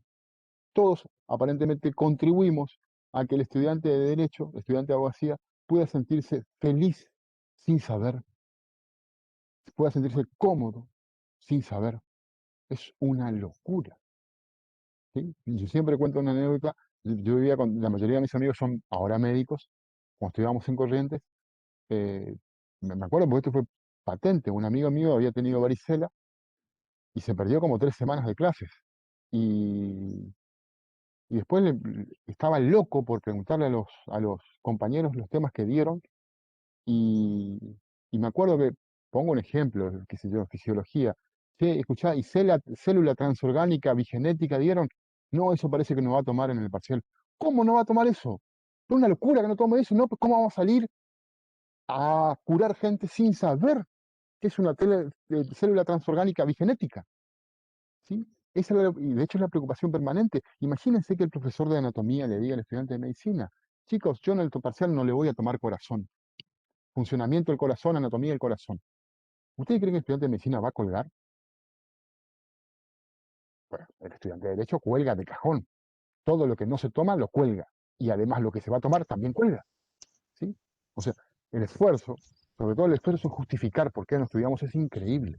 Pero es sorprendentemente eh, llamativo que el estudiante de abogacía y el abogado, ¿sí?, se afanen, se enorgullezcan de no saber, ¿sí? Porque llegamos a ese punto, es increíble. Yo, por supuesto que estoy siendo crítico con el estudiante y con el estudiante de abogacía y el abogado, pero una crítica que intenta conmovernos para actuar de otra manera, ¿sí? Había un autor, cuando puedan léanlo, porque tiene un par de libros muy chiquititos, se leen en una tarde, Genaro Carrió. eh, Siempre lo cito porque la verdad que el tipo era un maestro, fue presidente de la Corte, y él decía, se ejerce mejor el derecho conociéndolo que ignorándolo. Y él decía esto en la década del 70, o sea que no es un fenómeno nuevo, ¿sí? Eso lo dijo en un curso para abogados recién recibidos. Eh, y es tan simple como eso. Si vamos a ser mejores abogados si sabemos que si no sabemos. Y sin embargo nos preocupamos todos los días, ¿eh? Todos los días nos preocupamos en saber lo menos posible. Algo tenemos que saber, hasta ahí nos ponemos de acuerdo. Pero a partir de ahí, y bueno, todo lo que Pero, sea innecesario, sí.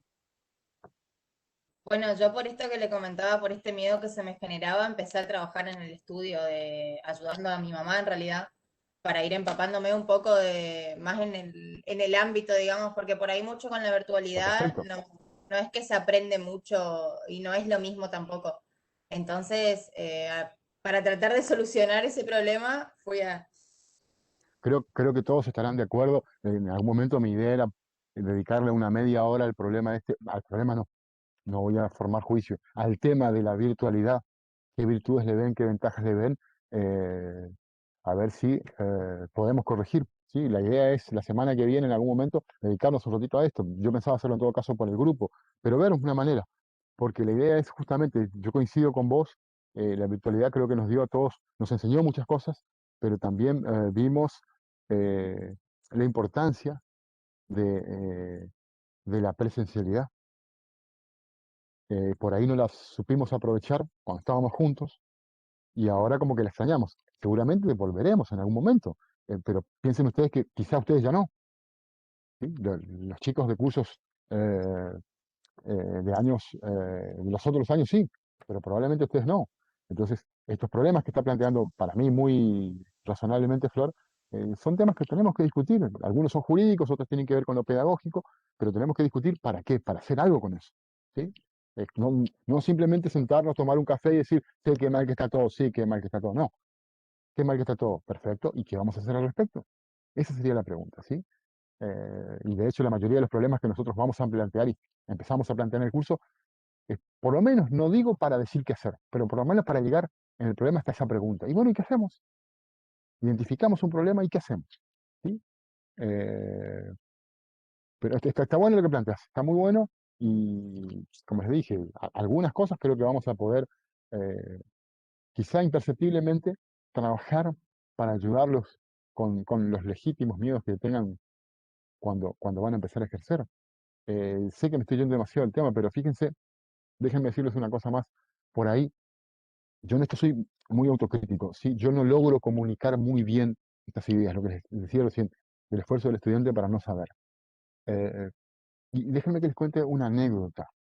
Eh, bueno, doy clases de procesal penal hace muchos años y por supuesto todos los años intentamos introducirle nueva información, nuevos contenidos, pero también distintas formas de, o sea, nueva metodología, ¿sí?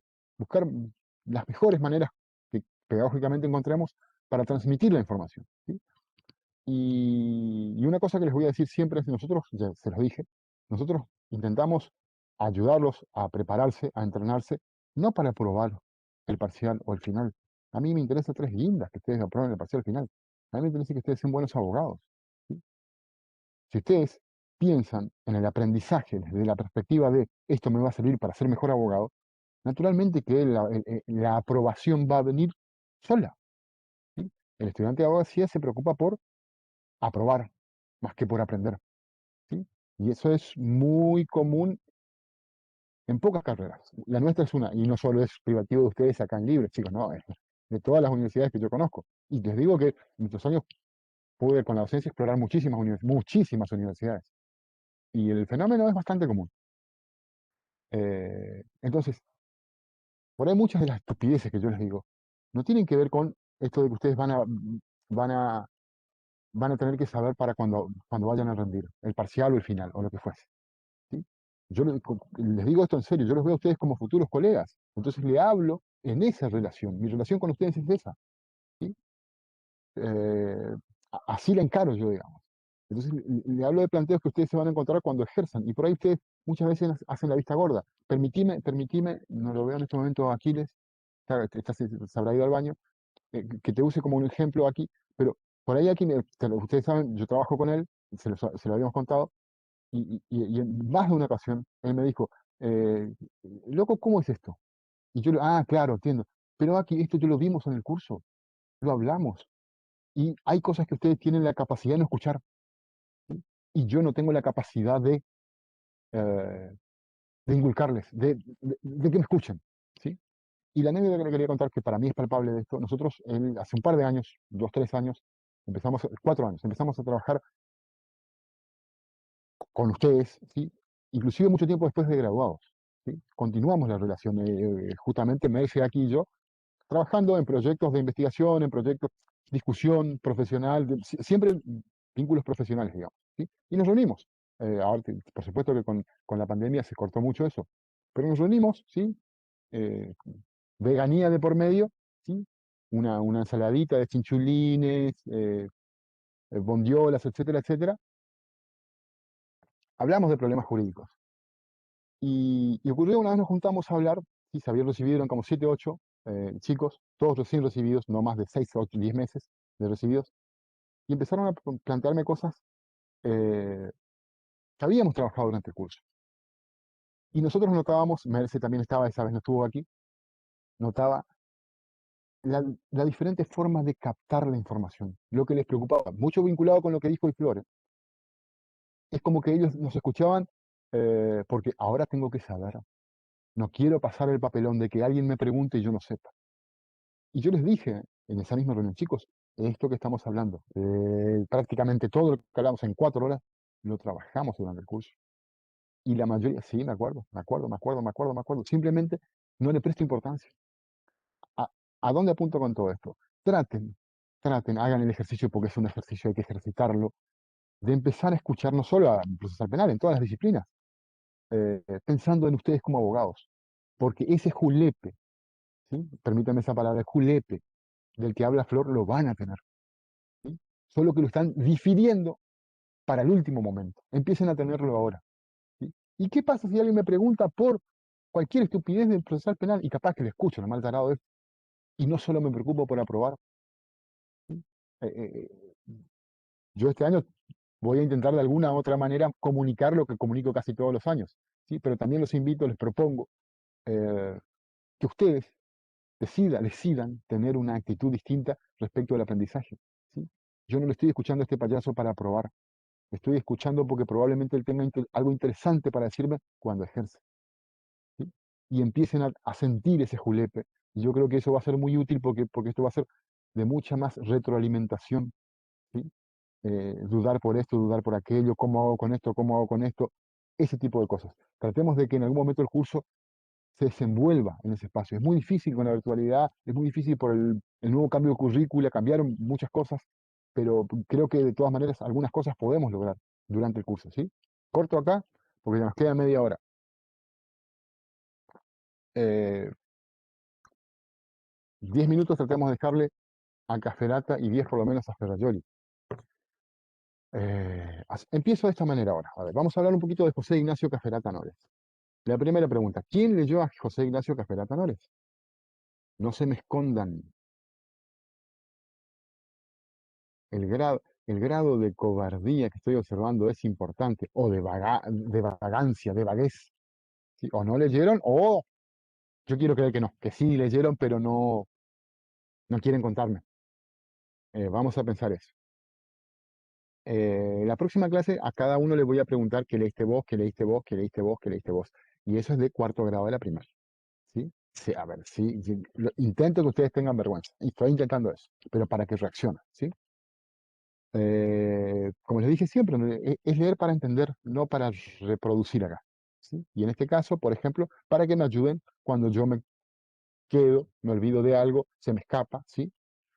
Esa es la intención. Y a partir de ahí generar, ¿sí? Una charla, un debate. José Ignacio Caferata Nores, a ver, eh, de él yo les pedí que lean varios capítulos porque me parece que, a pesar de que dedica un capítulo específicamente a la pregunta que intentamos contestar, previamente él ya empieza a anticipar sus puntos de vista sobre qué es para él el proceso penal. De hecho, yo creo que tiene mucha información fuera del capítulo específico. Eh, y nos empieza diciendo, a ver, un poco, y voy a sintetizar muchísimo, el proceso penal se encarga, o el derecho procesal penal, dice él, se encarga de nunca supe si estudiar, regular, analizar, investigar, porque dice, se encarga de la organización judicial, de la acusación estatal o la acusación pública, algo así, y de qué tienen que hacer los sujetos dentro del proceso, o qué pueden hacer los sujetos dentro del proceso penal, y cuáles son los actos que se desarrollan dentro de este proceso, ¿sí? Eh, Visto de esa manera, y vos le explicás, por ejemplo, a cualquiera que tengan cerca de ustedes que no sea abogado, y les dicen, mira, el derecho procesal penal se encarga de la acusación estatal, de la organización judicial dentro del proceso penal, de los sujetos que intervienen en el proceso penal y de la actividad que se desarrolla dentro del proceso penal. Y no le dijimos nada. No van a entender un pomo para qué está el proceso penal, ¿sí? Eso, si quiere, es una función descriptiva, pero que no nos dice, efectivamente, todo eso ocurre dentro del derecho procesal penal. Ahora, ¿eso es el derecho procesal penal? ¿Lo permite definir el sentido de entender qué es? ¿Sí? Y yo creo que no. Eh, y, insisto, el proceso penal involucra todo eso, ¿sí? Pero me parece que eso no es lo que lo define, ¿sí? Yo soy una camisa, soy un pantalón, soy unas ojotas, no voy a mentir, pero creo que eso no me define, ¿sí? Lo tengo, lo llevo puesto, pero yo no soy Francisco Pessoa por eso. ¿Y ustedes quieren saber quién es Francisco Pessoa? Pues no sirve la descripción que yo estoy haciendo, ¿sí? Volviendo sobre Binder. Ahora, avance. Yo creo, ojo, yo creo que a partir de ahí el avance nos dice mucho sobre el proceso, ¿sí? Pero para empezar a, a- a desgranarlo, eh, habla de la función realizadora en un momento. Y de la función realizadora dice, en definitiva, corríjanme si estoy mal empleando las palabras que él utiliza. eh, el proceso penal, en esa idea realizadora, ¿sí? Que prácticamente la tenemos en todos los autores, lo que nos dice, según Caferata, es que el proceso penal tiene que asegurarse de que en un proceso en concreto, ¿sí?, el acusador tenga la posibilidad de probar su caso, de probar la autoría, la culpabilidad de la persona que lleva a juicio, ¿sí? Entonces, aunque no lo diga muy abiertamente, de lo que nos está hablando es de que tiene que haber un proceso donde se verifique, se confirme, ¿sí?, la, la verdad de una hipótesis. La hipótesis es fulano fue, ¿sí? A partir de ahí, el proceso penal tiene que permitirle al que afirma esa hipótesis demostrarla, ¿sí? Y ahí empieza un poco a perfilar lo que podría ser el proceso penal, ¿sí? Yo creo que a esto le falta información, ¿sí? Nos termina de definir, pero me parece que nos va encaminando. Eh, y ahí empieza como, y lo digo con mucho respeto, un poco desordenadamente a trabajar el tema, porque nos lleva después de eso, nos lleva a hacer algunas preguntas que yo voy a intentar eh, unirlas sobre esto de prevenirnos que el proceso penal no debe funcionar como pena. Y un poco más adelante nos habla de si tiene o no función punitiva el proceso penal. En definitiva, los dos temas que los aborda en momentos distintos básicamente son el mismo, ¿sí? Yo entiendo, lo interpreto, de que, lo que nos quiere, lo que nos quiere decir, perdón, es que no podemos, o sea, la función del proceso penal todavía no tenemos clara cuál es, pero tenemos que tener por seguro que no es ni puede funcionar como una pena, ¿sí? Y ahí habla del conocimiento lego, el conocimiento vulgar, ¿sí? La gente cree, dice él, que el proceso penal es el primer momento del cumplimiento de la pena, ¿sí? Y ese es un conocimiento que nosotros como expertos no podemos aceptar, ¿sí? Y creo que todos vamos a estar de acuerdo en eso. El proceso penal no tiene conceptualmente función de pena, a pesar de que la sociedad lo pueda observar de esa manera, ¿sí? Desde el primer día que se le imputa algo a alguien, ya la sociedad lo considera culpable, ¿sí? Y eso no es correcto. Ahora, yo coincido en esto, ¿sí? Esta observación, este diagnóstico que él hace. De manera apresurada, ¿sí?, el conocimiento vulgar, nos dice él, condena. Ahora, yo le añado esto, no es el conocimiento vulgar solamente el que genera esta confusión. El conocimiento experto también. Yo, la mayoría, a ver, no voy a ser injusto, porque no conozco. Tengo la sospecha de que la mayoría de los operadores judiciales del ámbito penal, ni hablar de los ámbitos no penales, piensan exactamente lo mismo. Que el proceso penal no sé si es, sino que debe funcionar como en la primera parte de la pena. Debe. O sea, están convencidos de que ahí el tipo tiene que empezar a pagar. Tiene que empezar a pagar, ¿sí? Y esto ocurre en el pensamiento de los defensores, de los fiscales, de los jueces, ¿sí? No hablo solo de algún fiscal por ahí eh, trasnochado, ¿sí? Lo ven de esta manera. Ven el proceso penal como una pena. Y él dice, no puede tener naturaleza punitiva o no puede tener una función punitiva. Y en eso podemos estar de acuerdo, fíjense, siempre que todos usemos la palabra punitivo en el mismo sentido. ¿Qué quiere decir el con punitivo?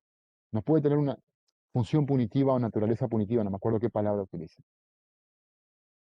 Interpretemos que se refiere a que no puede funcionar de nuevo como pena, ¿sí? Es decir, pena en el sentido formal, la sanción que se aplica a alguien luego que se comprobó que esa persona cometió un delito. Esa sería la idea de función punitiva.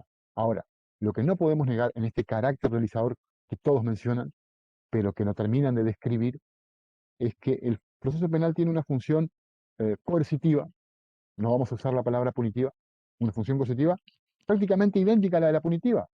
Un tipo que está en la cárcel, ¿sí?, poco le importa que esté en la cárcel en prisión preventiva o con condena, ¿sí? Es decir, las diferencias entre una forma de coerción y la otra, en términos reales no son muy distintas, ¿sí? Hay algunas diferencias, pero son de matices, ¿sí? Le dan un poquito más de condimento, pero no hay diferencia. El tipo está preso y todo lo que no puede hacer en un lugar tampoco lo puede hacer en otro, ¿sí? Visto de esta manera, entonces, bueno, perfecto, no tiene función punitiva el proceso penal, ¿sí?, viéndolo desde la prisión preventiva, pero tiene una naturaleza coercitiva, preventivamente o como quieran, ¿sí? Pero cuando vos te vas a mirar en los hechos, el tipo está preso, ¿sí? De una u otra manera está preso. Y el problema viene ahí, cuando el mismo proceso penal no distingue una medida como coercitiva y la otra como punitiva. El mismo, insisto, no estoy hablando de la sociedad, no estoy hablando del conocimiento vulgar, no estoy hablando de los vecinos de cada uno de ustedes. Estoy hablando de nosotros. Nosotros, a pesar de que decimos que tiene naturaleza procesal, coercitiva y tiene una función de evitar el riesgo procesal, ya vamos a ver mejor eso, en el fondo le estamos metiendo preso. ¿Por qué? Porque robó con cuchillo, ¿sí? Por poner un ejemplo. Porque tiene 4 causas más, ¿sí? En definitiva, no es la naturaleza preventiva que se supone que tiene la medida de coerción lo que justifica que la persona quede detenida. Es una pena. Permítanme que se lo diga de otra manera mucho menos académica. Este hijo de puta que se pudra adentro. ¿Sí? Si es por prisión preventiva o si es por condena, al que decidió eso de esa manera le interesa 3 guindas. No le interesa para nada. Funciona, en definitiva, de una manera muy similar. Y el problema, creo yo, en esto que nos está diciendo Caferata, insisto, coincidimos en todo, siempre y cuando tengamos en claro a qué se refiere con lo punitivo. El punto es, fíjense ustedes, eh, que él y cualquier otro autor nos dice las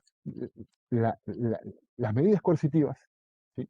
las, las medidas cautelares, no pueden tener naturaleza punitiva, no pueden funcionar como pena. ¿Sí? Perfecto, le aplaudimos todo lo que ustedes quieran. Gracias. El punto es, y acá está lo que a mí me molesta o me preocupa del análisis de los expertos de la doctrina. No nos dan ninguna herramienta para identificar cuando un juez confunde la naturaleza punitiva con la naturaleza coercitiva, ¿sí?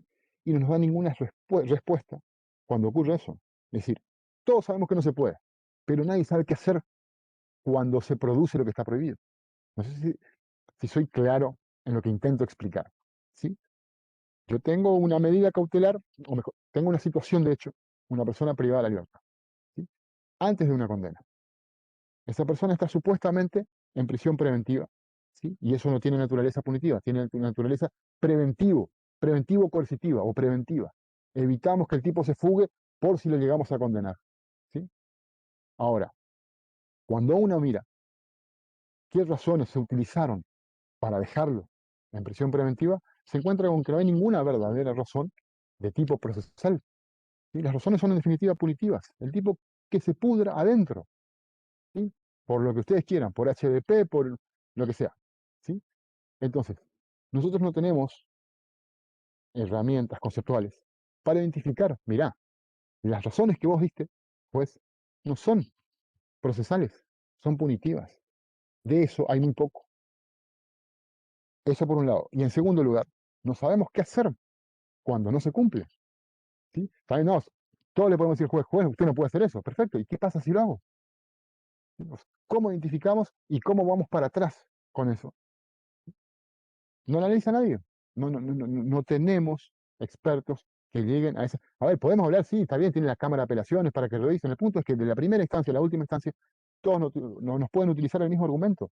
Y nosotros no podemos poner sobre la mesa, blanquear, ¿sí? Que la razón por la que esa persona está presa es de tipo punitiva. En eso no, no tenemos herramientas. Y esto que intento yo mostrar, lo vamos a ver a lo largo de todo el curso con un montón de cosas. Nos dicen todo muy lindo, pero ¿y qué hacemos cuando no pasa? ¿Qué hacemos cuando pasa exactamente lo contrario a lo que vos decís de aquello que vos decís que debería pasar? Nos quedamos a medio camino en el análisis y la exploración de un problema. Y esto nos ocurre, me parece a mí, con todo esto. El conocimiento vulgar, sí, perfecto, el conocimiento vulgar dice cualquier barbaridad, pero ese conocimiento vulgar está completamente eh, subyacente, ¿sí? Al razonamiento judicial. Es decir, el conocimiento vulgar llega acá permanentemente, todo el tiempo, y está encubierto en alguna cita doctrinaria, en alguna cita jurisprudencial, pero está. Y nosotros no tenemos, insisto, herramientas para identificar cuando estamos ante un verdadero razonamiento judicial y cuando solo estamos ante un argumento de tipo vulgar disfrazado de razonamiento judicial. ¿sí? Y eso es grave, para mí es grave, ¿por qué? Porque permanentemente se generan injusticias porque no sabemos cómo resolver la situación. Eh, Avanzo un poquitito más por el tiempo que nos queda. Eh, a ver, dentro de, las otras cosas que nos dice Caferata, por ahí en un momento nos habla de la verdad, eh, nos señala que, nos dice él, la verdad no debería ser un fin del proceso penal, averiguar qué ocurrió. Porque el problema sería, dice él, eh, ¿qué hacemos en todos los casos donde el proceso penal no averiguó la verdad? No podríamos considerarlo como un fracaso. Es decir, la idea de él es simple. Si nosotros decimos que la verdad es una de las metas del proceso penal, deberíamos considerar que en todos los casos donde no se averiguó la verdad, el proceso penal fracasó. Y él dice, no podemos aceptar esa conclusión y decir que el proceso penal fracasó. ¿Sí? No termina de explicar bien por qué dice eso. Y justamente por eso, por ahí, yo no termino de entenderlo. Y creo que le va a ocurrir a la mayoría que lo lea. No termina de desarrollar esa idea. Pero suponiendo que la meta del proceso es la verdad, ningún problema deberíamos tener en decir, en este caso fracasó. Y hay una consecuencia jurídica para el caso de fracaso. ¿Sí? Se rechaza la acusación, por decirlo de alguna manera. El principio del indubio o la garantía del indubio pro reo, la habrán escuchado ya seguramente más de una vez. ¿Sí? No creo que sea tan problemático decir que fracasó porque no se averiguó. El problema sería, en mi opinión, si negamos que la verdad sea una averiguación del proceso, ¿y a qué nos dedicamos? ¿Sí? Si no vamos a averiguar la verdad, ¿qué vamos a hacer? Eso me parece problemático. Corto acá con Caferata porque hay algunas cositas, porque me gustaría terminar un poquitito con Ferrajoli y quedan algunas cositas en el tintero. No sé si alguien quiere agregar algo a lo que yo dije que le pareció interesante y que no deberíamos dejar de observar. O alguna acotación a todas las cansadas que acabo de decir.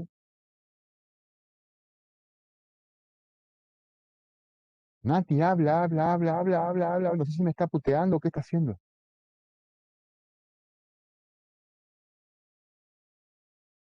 No, profe.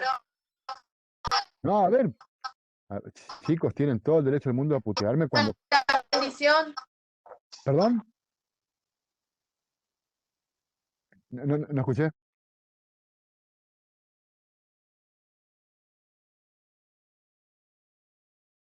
Creo que está la hija de Nati. Profe, está Perfecto. mi hija, por eso. Vamos a reducir el uso de las palabras inapropiadas entonces, ¿sí? Cierto, disculpen, me olvidé. No es muy pedagógico eso. Entonces, tienen derecho, todo el derecho del mundo a contradecirme, ¿sí? Y no me sale una forma no ilegal de decir que tienen derecho a enojarse conmigo por la forma en que planteo los problemas. O soluciones casi no doy, así que, pero tienen todo el derecho del mundo a enervarse, ¿sí? Y maldecirme, ¿sí? Acá en el curso, todo es para conversar, chicos, todo es para conversar, es para discutir. Y yo les puedo asegurar que yo estoy convencido de que yo no tengo ni cerca la última palabra. Eh, Como les dije y les voy a decir siempre, yo aprendo un montón con lo que ustedes por ahí nos hacen ver. Así que no le tengan miedo a eso. Eh,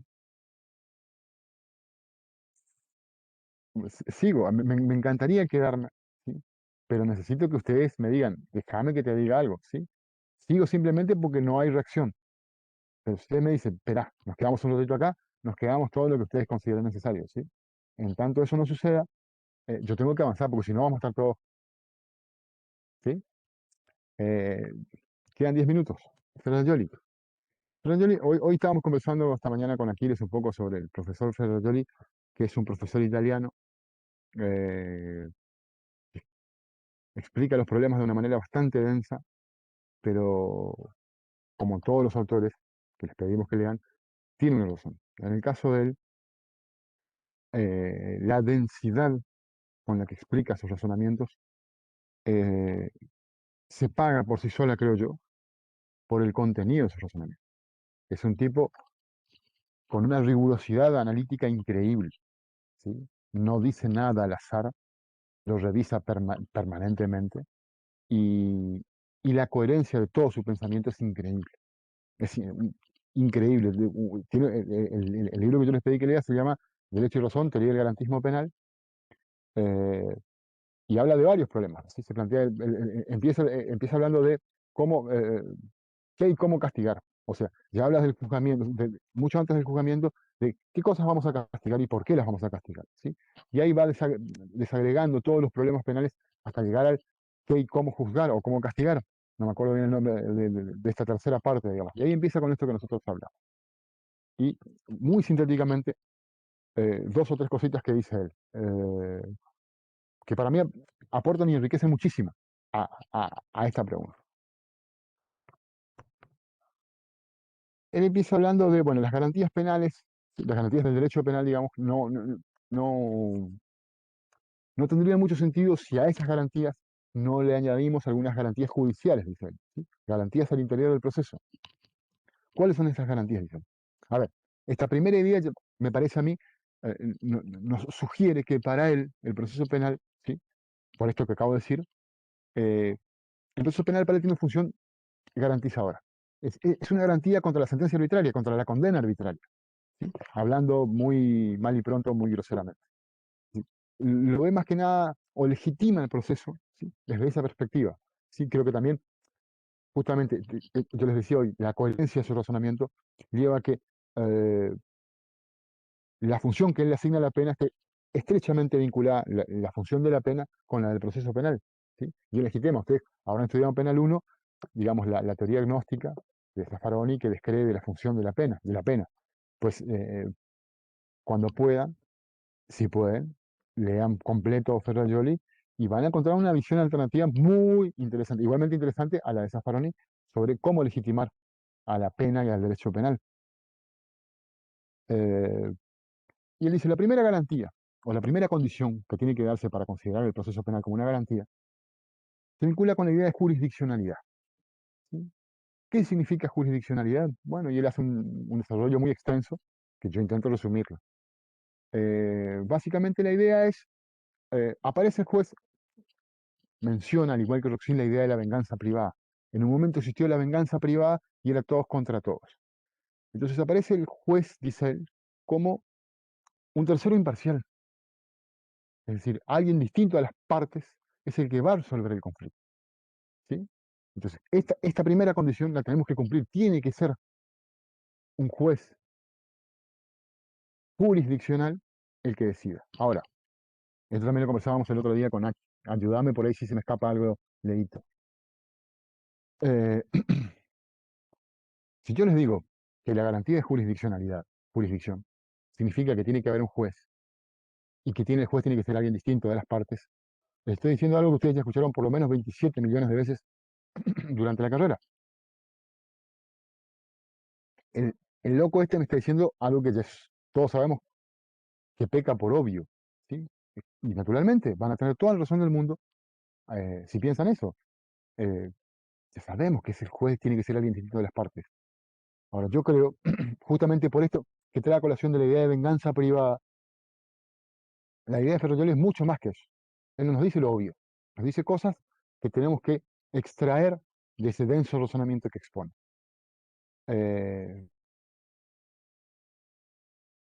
Cierto que no puedo decir malas palabras. Es bastante sonso pensar que el tipo le dedica tanto tiempo a un problema tan obvio. Juez es sinónimo de función jurisdiccional. ¿Sí? Hasta ahí estamos todos de acuerdo. Perdón. Ahora, ¿qué significa función jurisdiccional? Significa mucho más que un tipo distinto a los otros dos tenga que encargarse de resolver el problema. El punto está, entiendo yo, en la actitud que tiene que tener ese tipo que ejerce la función jurisdiccional, al que le llamamos juez, cuando va a resolver el problema. ¿Sí? Me parece que por ahí pasa el asunto en el razonamiento de Ferrajoli. Yo no puedo, trayendo la idea de venganza privada, yo no puedo, como juez, definir mi respuesta al caso poniéndome en el lugar ni del acusado ni de la víctima. Mi rol me pide que yo sea equidistante, ajeno a ellos. Hablando mal y pronto, sí, yo voy a intentar ser menos denso. El juez no se puede poner en el lugar de la víctima, no se puede poner en el lugar del acusado, porque si no, no está haciendo su trabajo. Si nosotros le pedimos, vuelvo a traer el tema de la venganza privada. ¿Qué es la venganza privada? La venganza privada es, Aquiles me afanó algo, yo voy y ejerzo vías de hecho, por utilizar palabras jurídicas, y reacciono contra él. ¿Sí? Lo fajo, le rompo algo, lo que sea. ¿Sí? ¿Existe la venganza privada hoy en día? Existe. ¿Sí? Hoy se la conoce desde una de las formas, yo no creo que sea la única, pero una de las formas que se conoce es lo que ustedes habrán visto por ahí en los medios como linchamiento. ¿Sí? Lo agarran al chorro y lo revientan a patadas. ¿Sí? Le agarra al dueño de casa y le revienta a tiros. ¿Sí? Esos son linchamientos. Eso es justicia por mano propia. ¿Sí? Esa persona es juzgada. ¿Sí? Este agresor, digamos, del chorro. Y por supuesto que yo como abogado y cualquiera le diría al juez, juez, póngase en el lugar de él. ¿Qué haría usted si le están afanando? ¿Qué haría usted si le están saltando el muro? Lo revienta a tiros. Lo revienta. ¿Qué haría usted si ve que le está robando a una pobre vieja el sueldo? Lo reventaría a palo, señor juez. ¿Tengo razón o no tengo razón? Eso es lo que le diríamos al juez, que se ponga en el lugar del agresor. O que se ponga en el lugar de la víctima. Usted, si fuese una mujer de 82 años que sale del banco y se encuentra con que un tipo le pega una piña y le deja el ojo en compota, ¿cómo se sentiría, señor juez? ¿Sí? Yo creo que Ferrayoli está hablando de eso. El juez no puede tomar esa actitud. ¿Por qué? Porque si no, no tendría sentido su rol como juez. ¿Sí? Si yo me pongo en el lugar de la víctima, ¿sí? Y reacciono como reaccionaría ella, ¿qué sentido tiene el proceso penal? ¿Qué sentido tendría la función jurisdiccional? ¿Para qué estaría el juez? La idea, y acá cierro, completo un poco la idea de Roxin con Ferrayoli, me parece. La idea es que la respuesta del proceso penal tiene que ser más racional que la que propondría la sociedad o la víctima. Si el juez le va a dar la misma respuesta que le daría la víctima o la sociedad que reclama determinado tipo de sanción, el juez no tiene ninguna razón de ser. El poder judicial, la justicia, la administración de justicia, la función jurisdiccional no tendrían sentido. ¿Sí? Por eso el juez no puede ponerse en el lugar de la víctima, porque no estaría haciendo su trabajo. Yo creo que de eso es de lo que está hablando Ferrayoli. No puedo extenderme más sobre este mismo punto, que a mí me parece interesante, digamos, plantearlo por lo menos, porque me parece que ahí, viéndolo de esta manera, deja de ser obvio algo que ustedes saben desde el primer año, que el juez es alguien distinto a las partes. ¿Sí? Y No por tiene que supuesto que en empatizar contratar con partes, nadie, básicamente. a ver, déjame que no esté de acuerdo con vos, Merce. Yo creo que la palabra empatizar, yo creo que sí. Gracias por plantearlo. Yo creo que el juez tiene que tener en cuenta el problema de las dos partes. ¿Sí? Las dos partes me refiero a los dos involucrados. Ahora no puede ponerse en lugar de ninguna de ellas para decidir qué hacer con el caso. Tiene que tratar de entender lo mejor posible el punto de vista de las dos. ¿Sí? Vamos con todos los casos de policías que le disparan a un chorro, ¿sí? De los últimos años. ¿Sí? En todos esos casos. Además de que disparó sobre el chorro, hay otra víctima. ¿Sí? O potencialmente había otra víctima. Después tiene que pensar por qué. Eh, o cómo se sintió la víctima y todo lo que tuvo que cambiar en su vida después de eso. Lo tiene que pensar. ¿Sí? La víctima del chorro. ¿Sí? Pero también tiene que pensar y averiguar qué llevó a que el chorro esté donde esté. Con toda la información posible de la que pueda disponer, él tiene que decidir. Ahora, en ese momento de decidir que eso no es un punto, trasciende a lo jurídico, ¿sí? Anímicamente estoy hablando, el juez tiene que mantenerse alejado. Yo no puedo, insisto en esto, Sí, no no, puede yo me pensar como refería más que víctima. nada que no tiene que empatizar con la víctima solamente. O sea, con el conflicto sí, pero con Ahí está, una de las partes perfecto, solamente no. perfecto, perfecto. A Inmer se lo está diciendo más rigurosamente que yo, ¿sí? El juez empatiza con el conflicto, pero no con los sujetos involucrados, ¿sí? Perdón, me estoy rascando un mosquito. Profesor, Esto es pero fundamental. A ver, entiendan esto, voy a leer, entiendan esto.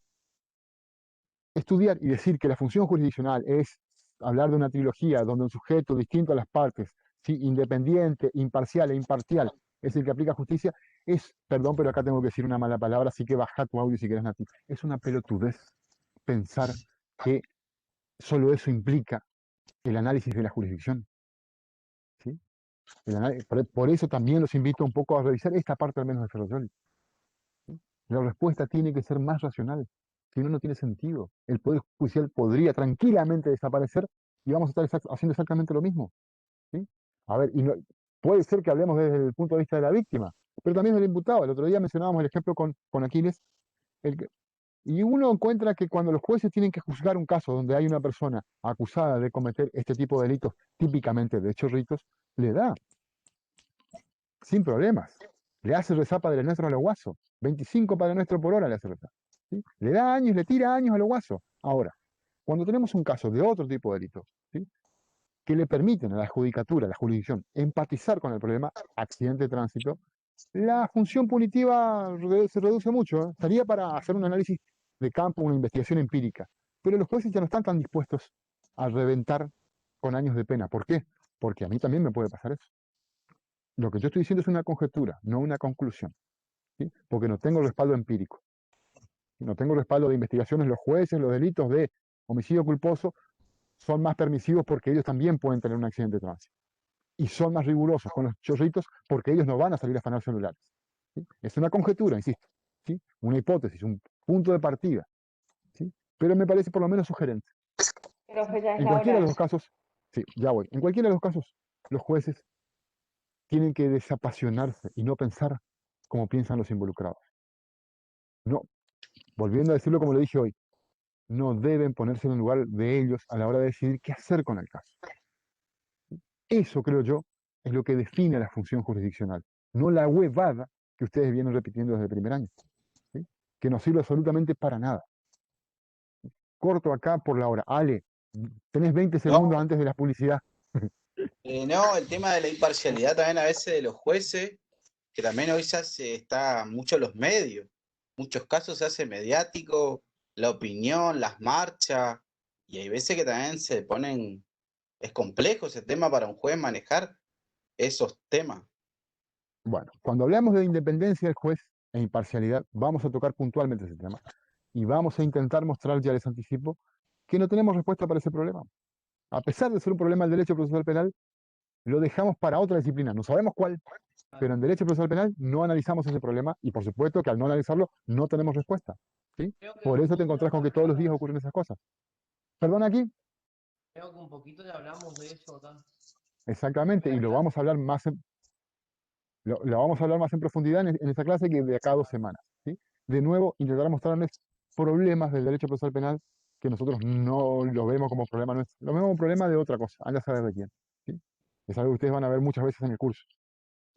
Problemas nuestros que no atendemos. Cortamos acá, chicos, algo va a quedar, algo sobre la idea de verdad para la clase siguiente. Ahora, en el grupo yo les voy a marcar, porque les vamos a pedir una actividad vinculada con esto. En 2 o 3 renglones, en un foro que ahora vamos a armar, les vamos a pedir que nos den su opinión sobre qué creen que es el proceso penal. ¿Sí? O para qué debería estar el proceso penal, de acuerdo a lo que leyó cada uno y lo que conversamos un poco en estas 2 clases, que las pueden volver a ver si quieren. No dijimos mucho, pero pueden llegar a ayudar. Y por ahí capaz que yo en el grupo, para avanzar, capaz que mando un audio con el tema, una cosita más que me gustaría reflejar de Ferro Gioli, tan o más importante que lo de la jurisdicción, y así podemos avanzar y las clases siguientes seguir con los temas que siguen, ¿sí?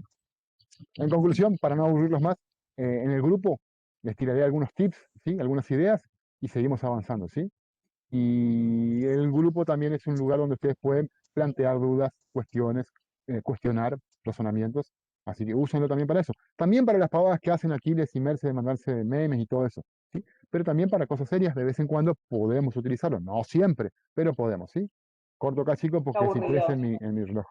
En mi reloj. Bueno, profe, nos vemos. Entonces, cualquier Chao, duda profe. está el grupo, ¿sí? Nos vemos. Adiós, adiós. Hasta luego, profe. Que estuvo Chao. bien.